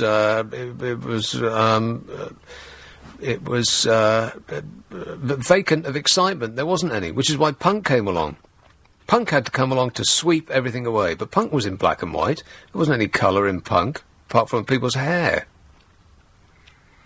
And so 1982, that was the explosion of new romantics and all of that lot. Did you dress as a new Did romantic? I new romantic Did you? myself? Of course not. Do I look like a new romantic to you? Well, not now, but you No, might have done that. I was a weekend punk, and then I went to university. And then at university, of course, you're not remotely interested about how you look, or particularly at the place that I went. Brunel University. I was surrounded by engineers, each and every one of whom were wearing Iron Maiden T-shirts and jeans that were manufactured in Russia that didn't quite fit the human form. You remember jeans like that. And massive bunches of keys hanging off their belts. Style wasn't really, our thing. Speaking of style, by the way, the Archbishop of Canterbury has launched a stinging attack on the city, describing it as infested with a culture of entitlement that has left it disconnected from the rest of the country. That man in the gold cape and the ruffled sleeves and the hat like a traffic cone is correct. Correct. The Right Reverend, not just Reverend, he's a Right Reverend Justin. He said that it was time for bankers to be required to pass it. You'll love this. To pass an exam in order to raise their professional standards and help restore public trust in their work. I think they're going to have to do a little bit more than pass an exam to restore public faith in their work. The Archbishop said it would take something very major to restore economic confidence and suggested the government may need to recapitalise at least one major bank and urged the creation of regional banks. His comments are bound to cause controversy and will be firmly rejected by many in the city who believe that they have done much to reform the behaviour of banks. By which they mean taking out adverts on the telly with cute cartoon characters that say that banks are our friends. Speaking of the Financial Times, Archbishop Justin acknowledged that standards in the square mile are higher than in the past. What hellish era is he referring to? Was that the period when Satan ruled the world? Because I may have missed that on the History Channel. Arguing that the taxpayer may have to intervene to clean up the banking system, that's what he said. Speaking of the Financial Times, he argued that the taxpayer may have to intervene to clean up the banking system, like it's our fault. And on top of that, we did intervene. We gave them all our money, and they spent it on cocaine and lap dancers. The Archbishop, a former oil industry executive and now a member of the Cross-Party Banking Standards Commission, said serious consideration should be given to forming a professional banking body along the lines of the General Medical Council to enforce standards. Is that the same General Medical Council that did such a great job when all those patients were being killed by their members? Is that the enforcement of standards he's referring to? His views are thought to enjoy support on the Commission, which is engaging in a wide-ranging debate on the best way of cleaning up behaviour in the city. It's okay, everybody, they're having a debate. Oh, fabulous. Truth. He said banks are incredibly complicated things, but the idea that people can hold hugely responsible positions in them without any kind of formal training seems to a number of us quite surprising. Surprising? I am stunned. Is he saying that these people don't know what they're doing? George Osborne, the Chancellor, has promised to incorporate proposals from the Commission into draft legislation. Did you hear that? That wishy-washy phrase? He's promised to incorporate proposals from the Commission into draft legislation, which sounds very much like nothing will be done, business as usual, carry on finagling, and mine's a large one. 0845 6060 973. Here is a call in Bath. Hello, Kim. Hello, Nick. Kim. Yeah. When I was little, all the time I was growing up, my dad is Asian, my mum's English, and they used to tell me, you're half Asian, half English. And so I never thought anything about it, but then as I started growing up, so I was about 5, I started to think, which part of me is English and which part of me is Asian? Yes. Is it my top half, my bottom half, or my left side, my right side? So I went back to them, I was about 5, and I said, which half of me is Asian? Is it my top half or my bottom half? And my dad tried to explain it to me, and he's got a scientific background, so he tried to explain it in the sort of chromosomal level. Said, you get half your genes from mum, half your genes from dad. And that made me even more confused. So I'm thinking genes as in the jeans you wear. Yeah. And I didn't have a clue what he was going on about. My mum explained it to me like baking a cake. You've got eggs and flour and sugar, and you mix it all together. Oh, that's better. Yeah, so I understood. Even I understand that. Yeah, exactly, I understood. So that was great. The other thing, the first time they took me to the cinema, I was about 3 years old, and waited till everything went quiet. It was really, the film had just started, and I guess I looked up at the screen, and I just looked at my dad, and I said, "Oh, look, Daddy, look at the big TV."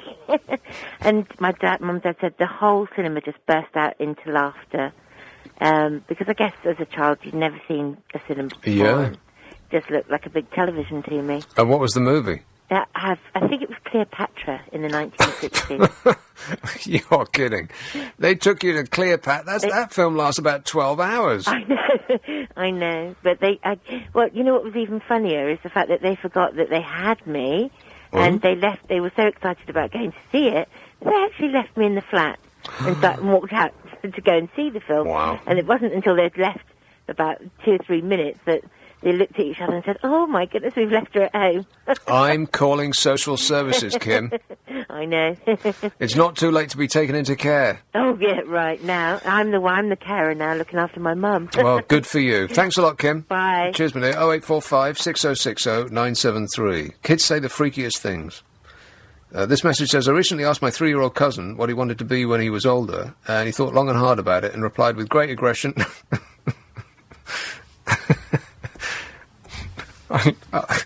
And the funniest part is not what I'm about to say, but it's that he replied with great aggression. I recently asked my 3-year-old cousin what he wanted to be when he was older, and he thought long and hard, and then replied with great aggression, a chicken.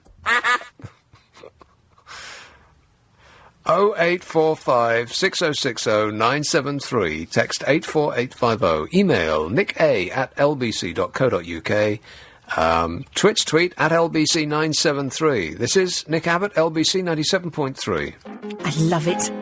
LBC 97.3. Call 0845 6060 973. Text 84850. Tweet at LBC 973. This is London's biggest conversation with Nick Abbott. Hi, honey. How are you? I'm super. Thanks for asking. This new Archbishop of Canterbury, he seems to be a thrusting go-getter. Because he said, and I'm paraphrasing, in a nutshell, people who run the banks in the City of London are a bunch of clueless dopes, and they don't know what they're doing. More or less, that's what he said. They need to pass an exam. Like that'll make any difference. What is he talking about? That's what he said. And he launched a stinging attack on the city, describing it as infected by a culture of entitlement. Well, he's right. He also has weighed in about the economy. I'll come to that in just a minute. Meanwhile, here's a call in beautiful leafy Ongar. Hello, Doris. Hello, Nick. Doris. I heard you say that people didn't enjoy themselves in the 50s. Did I hear you correctly? Yes. Well, they did. I don't think so. Oh, yes, they did. The war was over, and a lot of them never even had a television set yet. And in the evenings, you had them. You never got a youngster staying indoors, and their families as well used to go out to all the dances all around London. I mean, the Locarno Streatham with the big band. You had a revolving stage. You had 2 bands on each night: Streatham, Locarno, Wimbledon Palais, Stratford, all the dance halls. They was packed, literally packed. Yeah, but did you have Twitter and Facebook? Of course not. No, they didn't have none of that. I rest my stuff. They didn't case. sit in front of a little screen like that. They never stayed in. They enjoyed themselves. You don't call that enjoying yourself, getting in front of that computer. What, sitting in your bedroom on your own, clacking away on a typewriter for hours upon hours? Terrible. How can you say that's boring? Oh, that is boring. That is boring. That's not living, is it? Are you telling me that people in the 1950s had to actually leave their own house and go and talk to other people face to face? Yeah, they did. And Sounds like a living hell, Doris. Yeah, no, they had a marvellous time. They really did. The youngsters in that time, with all the different big band sounds, you know, you had all the bands. all the different Lou Prager, the whole lot, Joe Loss, all those old band leaders doing these couple of bands a night, and that used to go on till midnight, mostly midnight, and most of it was like, say, Thursday, Friday, and Saturday. But the dancing, and then if it wasn't going out that day, there was like they used to go to the variety shows. I mean, you had the Chelsea Palace where they had lots of big stars used to go there, and most they didn't stay in. I mean, look how pop the Pictures was then. Most people went to Pictures 3 times a week. If they weren't dancing, they were going to the Pictures. So, I mean, they did. They never stayed in. I think the youngsters lead a completely boring life. They come home from work, they'd be looking at the computer all day long. I spoke to one. She said, yes, I've been looking at it all day. She comes home in the bedroom. You go in there at night, she's sitting in the bedroom all night long with a computer. And she never talks to anybody. I said, what about in your office? No, they're looking at the computer. So she sits there all day and all night. That's not living. What's that? That's not living, definitely not. I think it's spoilt the life for the youngsters, the computer, if anything, because they can't mix, they can't talk. I wouldn't want to employ half of them anyway, because they can't hold a conversation long enough to sell anything. I mean, you can't interfere with somebody else's clothing over the internet, can you, Doris? What do you mean you can't interfere with anybody's clothing? You have to go to a dance hall for that. Yeah, well, they don't go dancing now, do they? They might go to a few lessons. There's a few dances on around, but nothing like they haven't got the bands. You haven't got the bands to play there, for one thing, have you? All those bands and all that old stuff is all gone. So, I mean, you're not going to get... You've got to get some taped music somewhere in a bare village hall, and they're trying to do a bit of ballroom dancing or learn a few steps, and that's about your lot. You'll be lucky if you've got a tea dance. Because the Café de Paris was the place to go in London, really. Yeah, you can't go there anymore. Go up there. Yeah, that's shut. It's a hotel now. Is it a hotel now? Yeah, I'm afraid so. Yeah, that was very popular. But now, no. I mean, you've got dance places round here, round about. Ongar? Yes. What, the 50s still lives on in Ongar? Yes, you can learn ballroom dancing down in Ongar. Yeah, Butterworth Hall does it about twice a week, I think.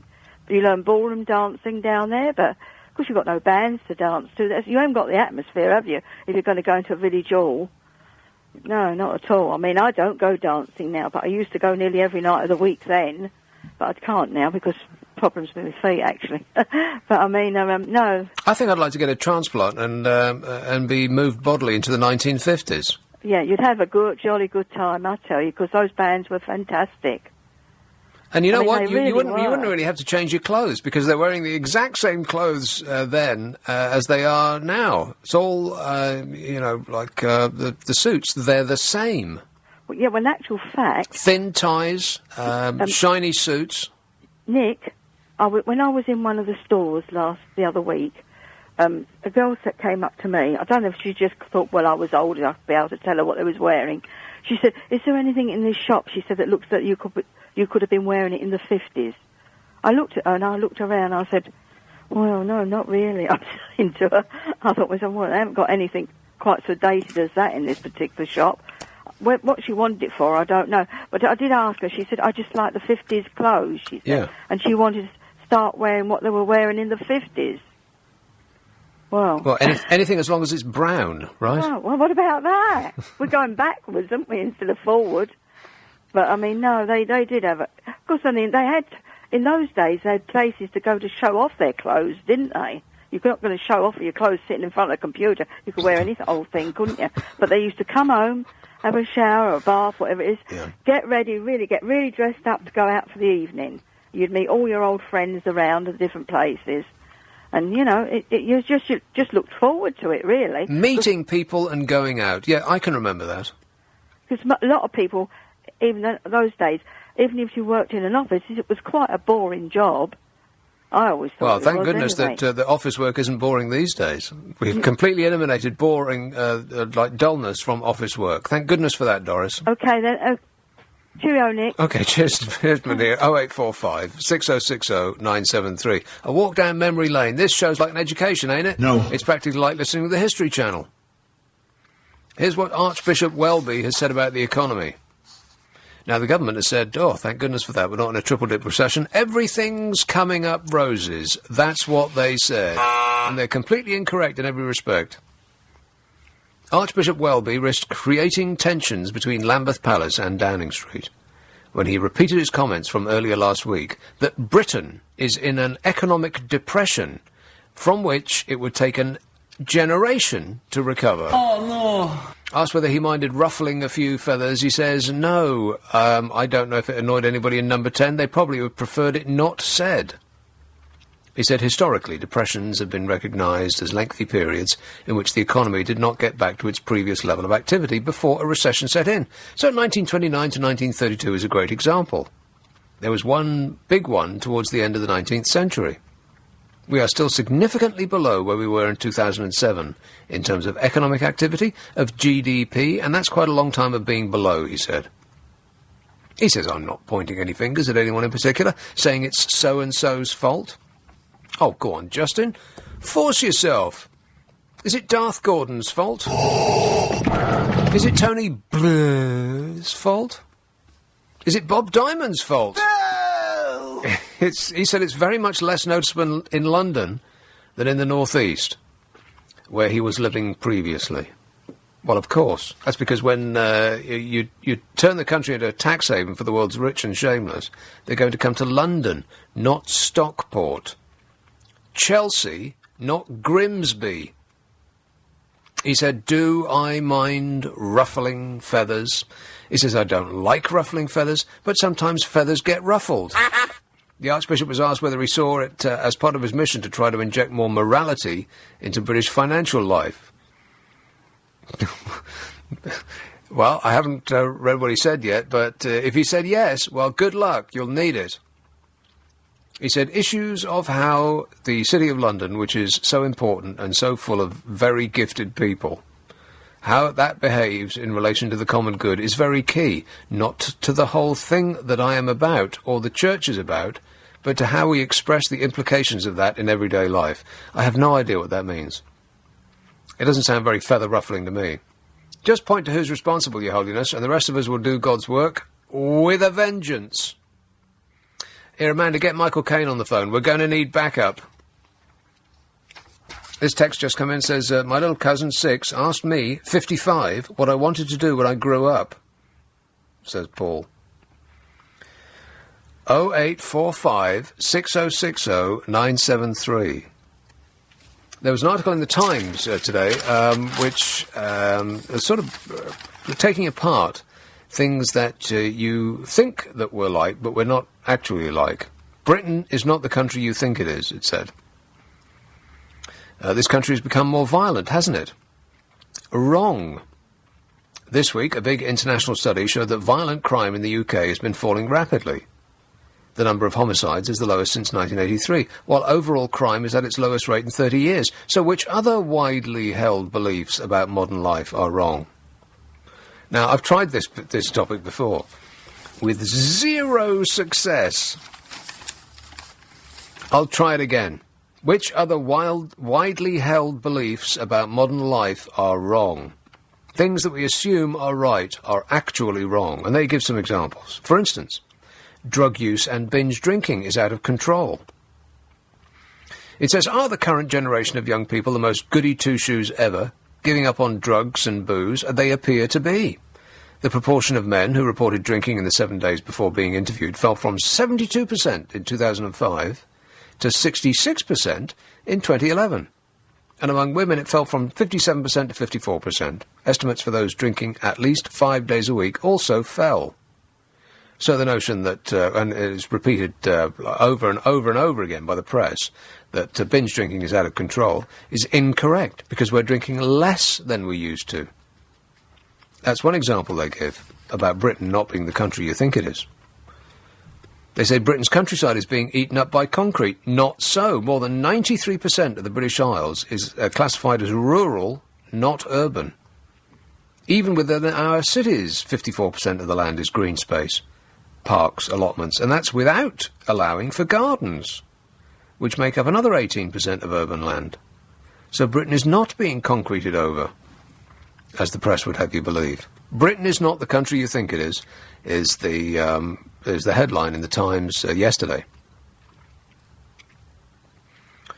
Which other widely held beliefs about modern life are wrong? Britain is running out of fossil fuels. Here's another example. Not even close to the truth, says the Times. Our bounty is, if anything, growing greater as new technologies to extract shale gas and gasify coal begin to turn previously inaccessible resources into potential fuel. Britain is not the country you think it is. Which other widely held beliefs about modern life are wrong? We are a nation of homeowners. Is another example that they've shot down. Lithuania apparently tops the European League with a home ownership rate of 93%. Britain, for all our pub talk about house prices, comes a mere 22nd out of 31 countries listed on a Eurostat database compiled in 2010. Eurostat put the percentage of the population living in owner-occupied property at 69%, significantly lower than Italy, Spain and Ireland. Much to your surprise, I bet. Britain is not the country you think it is. Which other widely held beliefs about modern life do you think are wrong? 0845 6060 973. Nick Abbott, LBC 97.3. It's 12:30. This is London's biggest conversation with Nick Abbott.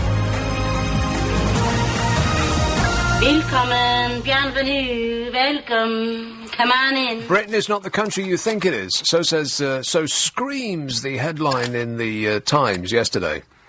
And the example that they give is that the country has become more violent. That's what you are led to believe by the press. The constant harping on about like violence in your area, recent deaths in your area. That's what they concentrate on, which leads you to believe that it's becoming a more violent country. But apparently these statistics suggest otherwise. And they went on to give further examples of things that you think are true but actually aren't. Drug use, binge drinking is going up. It's not. It's going down.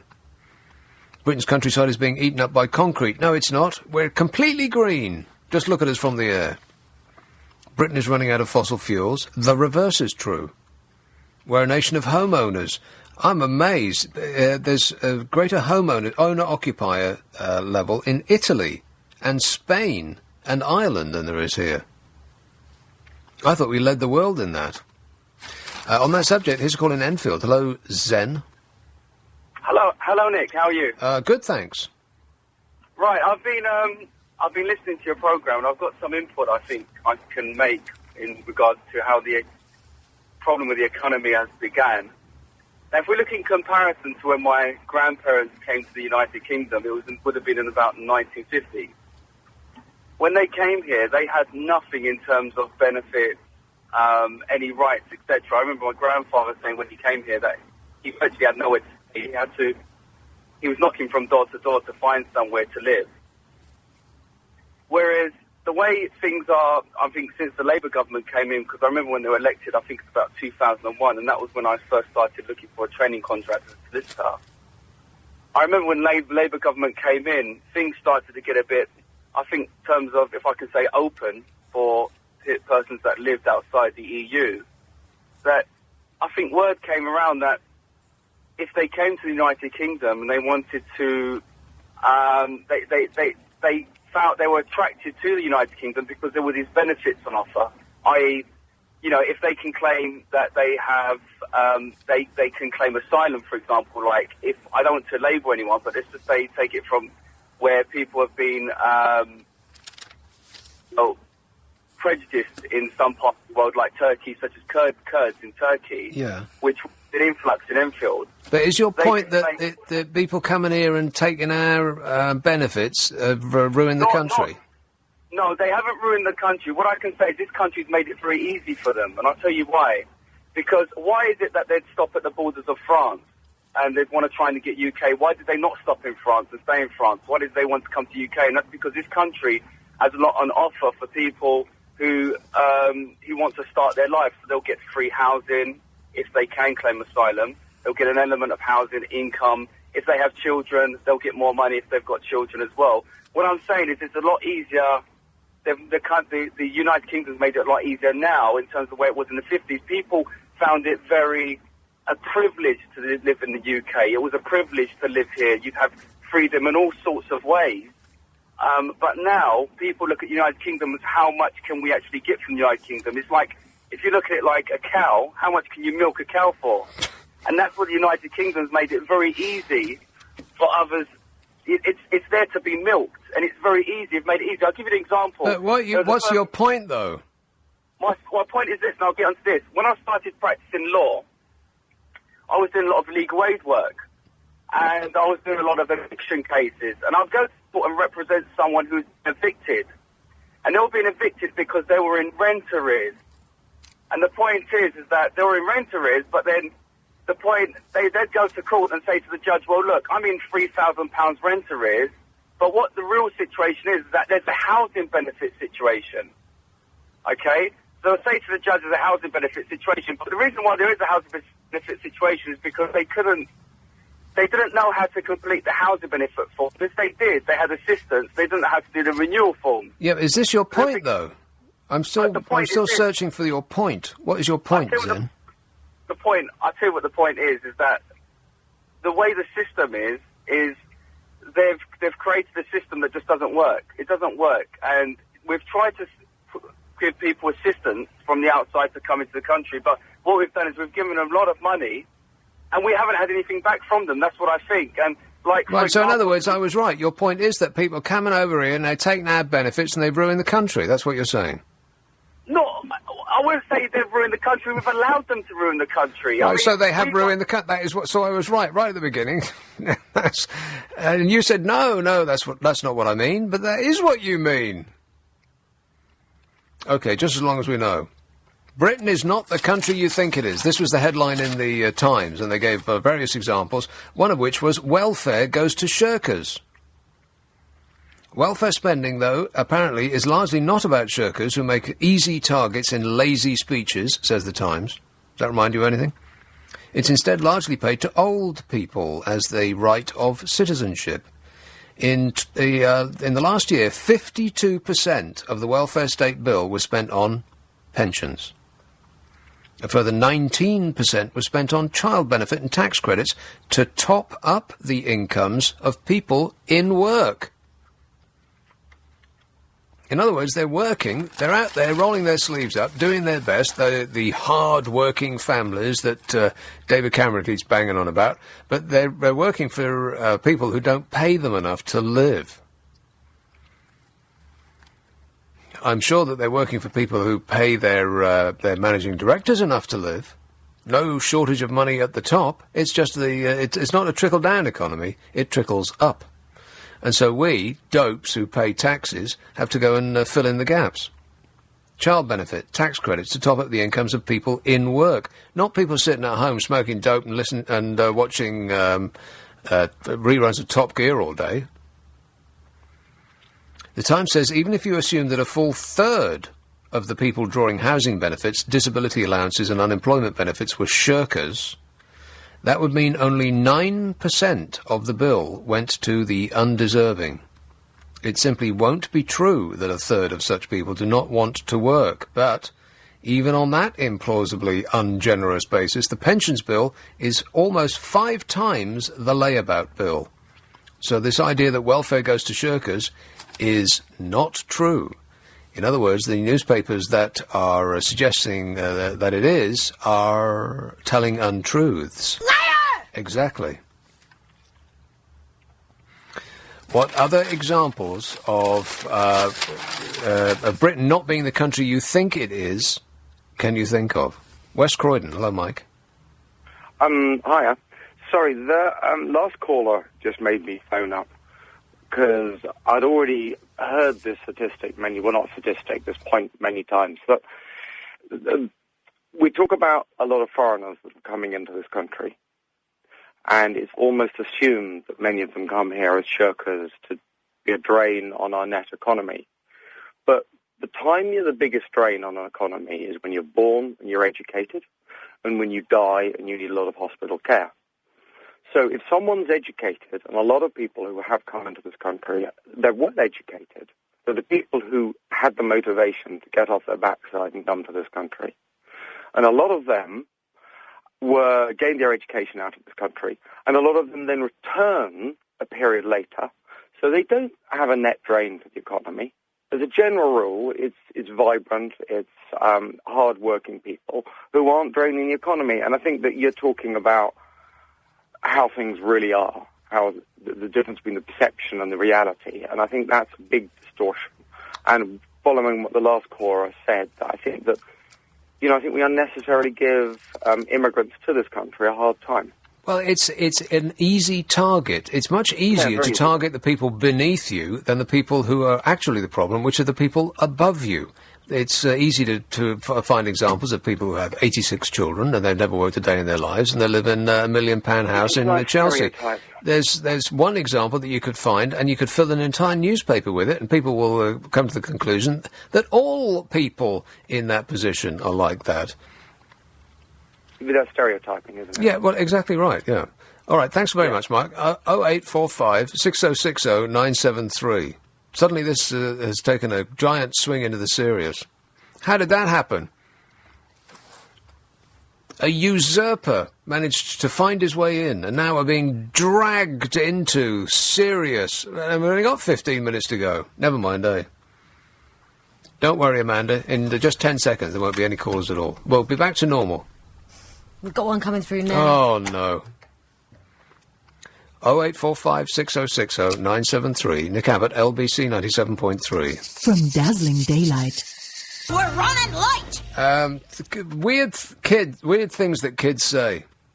Kids say the freakiest things. Texts and emails. I was 13 when my granddad passed away. And after the funeral, we went home with the whole family to have a cup of tea, this one says. Everyone was having their tea when we thought, where's her little cousin gone? She was 3 at the time. And we found her in the kitchen, standing on a chair, washing the dishes. We told her, you don't need to do that. Get down off the chair. And she replied, it's okay. Grandad asked me to. And she said, Grandad's sitting over there, on the sofa. The Grandad who had died. I see dead people.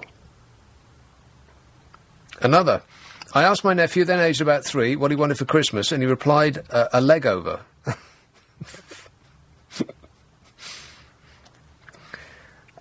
I think he would have been disappointed now to receive a Lego, but that is actually what he wanted at the time. A leg over. Is Enfield. Hello, Joy. Hello there. Joy, hello there. I know what leg over means.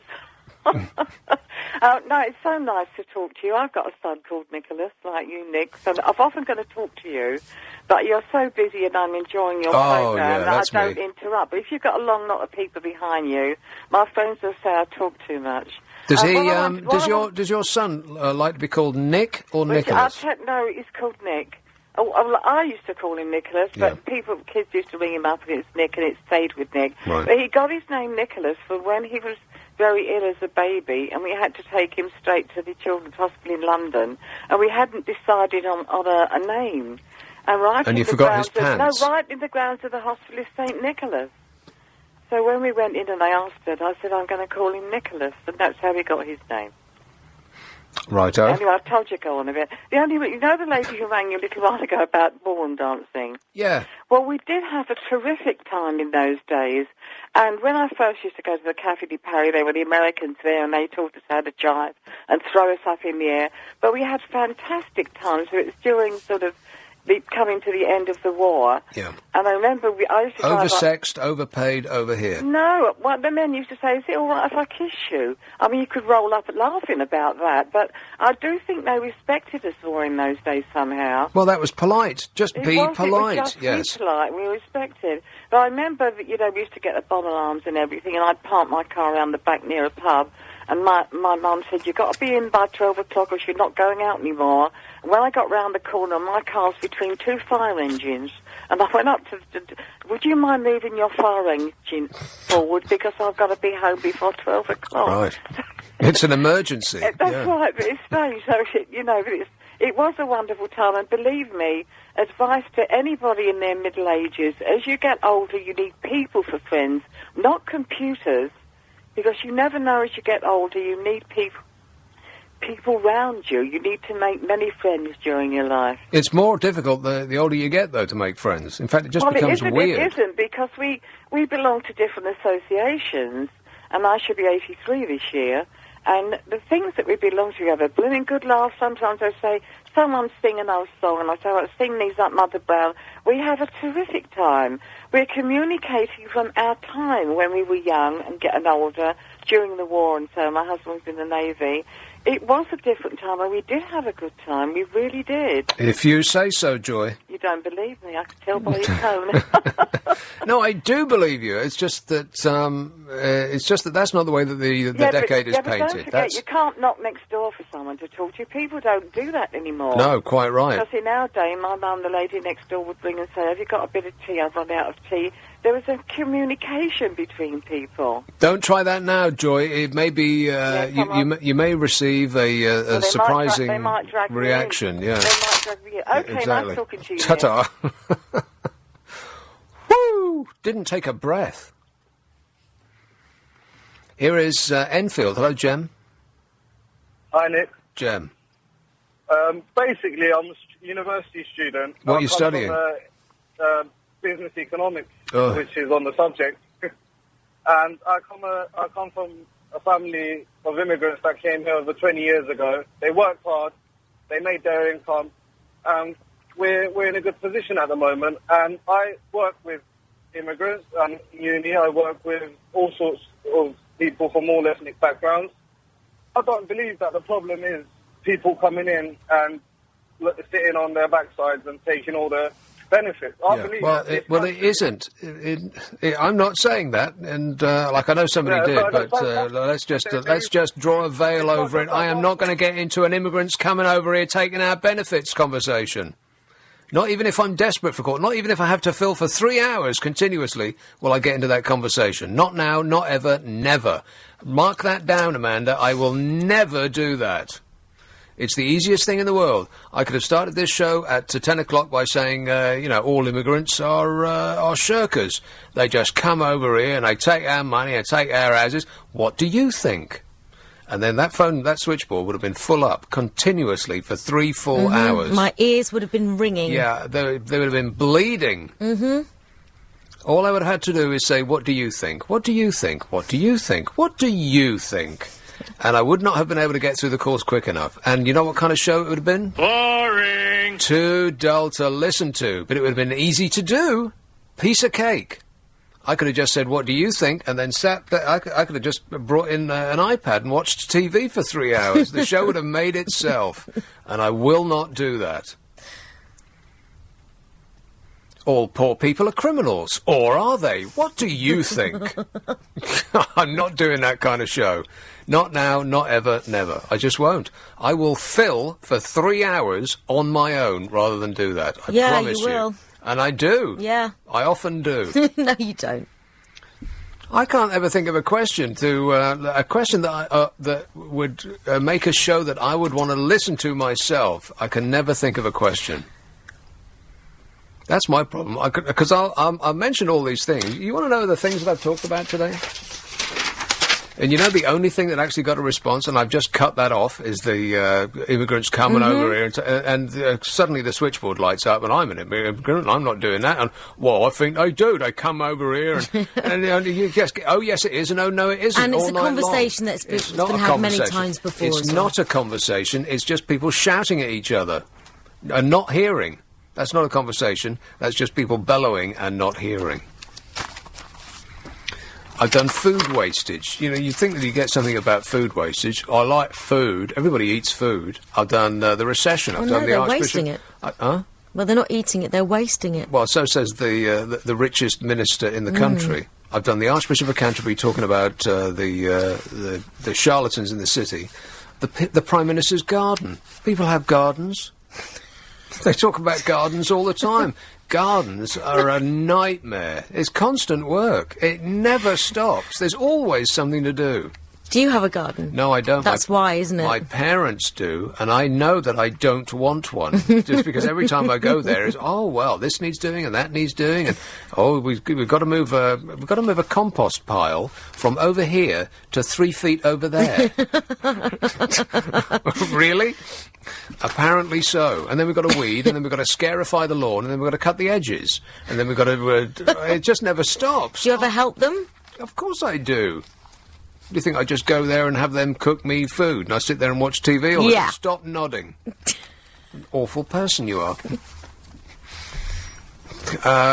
What else? I've done the Snoopers Charter. I've done retweeting the Ed Balls thing. Things that children say. That got a bit of a response, not much. Newspapers and Leveson. No one's remotely interested in that. Have you noticed? Like, at all. That went on for how long? The Leveson thing? That was like about a year, something like that. And it was on TV every day. It was the only television show that nobody cared about. It was the only thing that was on every day that no one was remotely interested in. Leveson. And what came of it? Nothing. Is that a surprise to anybody? No. Well, that's probably why people don't really want to talk about it. They just don't care. Statues being too sexy. I've talked about women's eyes being too sexy and men being too sexy. Basically, that entire area of the map is... I'm amazed there's so many of them. Allergic to sex, they are. Wow, you've covered And the only range. thing that got any response... was the thing that was... and it didn't even have anything to do with what we were talking about. It's just a bloke sneaked in, as though without an invite. His name wasn't on the list, but he got in anyway. Talking about people coming over here and taking our benefits. And it's not what I'm going to do, ever. In fact, I'll do silence more than I'd do that. Here's a call in Waterloo. Hello, Shirley. Oh, hello, Nick. Yes, what I would like to speak about is in regard to pensioners sort of taking such a high percentage of health care, of, yeah, well, what can you do? Well, what I want to say in this respect is these pensioners are the people that have paid in towards the National Health Yes, is Service. the correct answer. Pardon? I know. Yeah, thank you. And they, at the end of their life, however many years, they're given, well, they should be the ones to benefit, and the people who are not working right now then should be chipping into the system. The people who aren't working? Well, no, sorry. The people who are working should be chipping into the system. Yeah, I know. Yeah, well, that's what's happening, Shirley. Nobody's saying that pensioners shouldn't be taken care of. Well, that's the impression I get when they always say, well, the pensioners are the ones that take the high, that the high... Well, that's just a fact, though. People aren't saying that we should... What, people are saying that we should push pensioners out in an ice flow? Let them fight it out with the polar bears? No one's saying that, Shirley. Oh, all right, then. But every time I hear this, I think to myself, just 1 minute. Yeah. Nobody says these are the people that, paid into the National Health Service. I know. Well, I'm saying it. I'm saying it right now. I repeat everything that you just said. You'll never hear that on this show, Shirley, not from me. Thank you. You're welcome. And, it's just, they paid in from... the installation of... I know you don't have to explain it to me. I agree with you. No, but a lot of people listening don't know. Unfortunately. They can't be in any two minds, Shirley. Trust me. Thank you. Oh, you're wonderful. Cheers, my dear. 0845 6060 973. There you are. In a nutshell. Sorted that out. Don't be afeared, Shirley. Nobody thinks otherwise. You are completely correct in every respect. Never mind about all that. What about my lottery numbers? Oh, boy. I tell you what, I'm going to hire the best accountant on earth. I'm going to be offshore for the rest of my life. Never mind about paying taxes. You can forget about that. You can kiss that goodbye. No taxes from me when I win the lottery. You can contact me in Monaco. You can leave a message at the border, and the border police will tell my people, and then my people will call you. One of my favourite lines from Absolutely Fabulous. Right, my winning lottery numbers are 1. Right.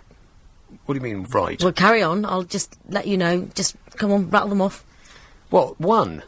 Yes, all right, you have 1. But let's not... 2. Carry on.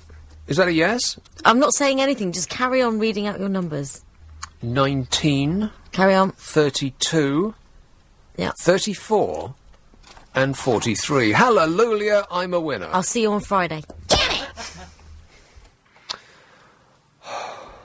It's actually a very enjoyable game. I hate it! Here's Christo. Good morning. What are you going to talk about? Immigration. We're going to talk over about here. whether people come over here and steal our jobs. Should we close the borders? Are they putting a strain on our public services? Don't do it, Is mate. it racist to say that you don't like anyone of any different colour or any different creed coming over to the UK? We'll be doing that from 1 o'clock. Yeah. We'll also... We'll also be talking about whether public figures should stick by their tweets. That we will be talking about. And dogs as well. Rescue dogs. That's all coming up.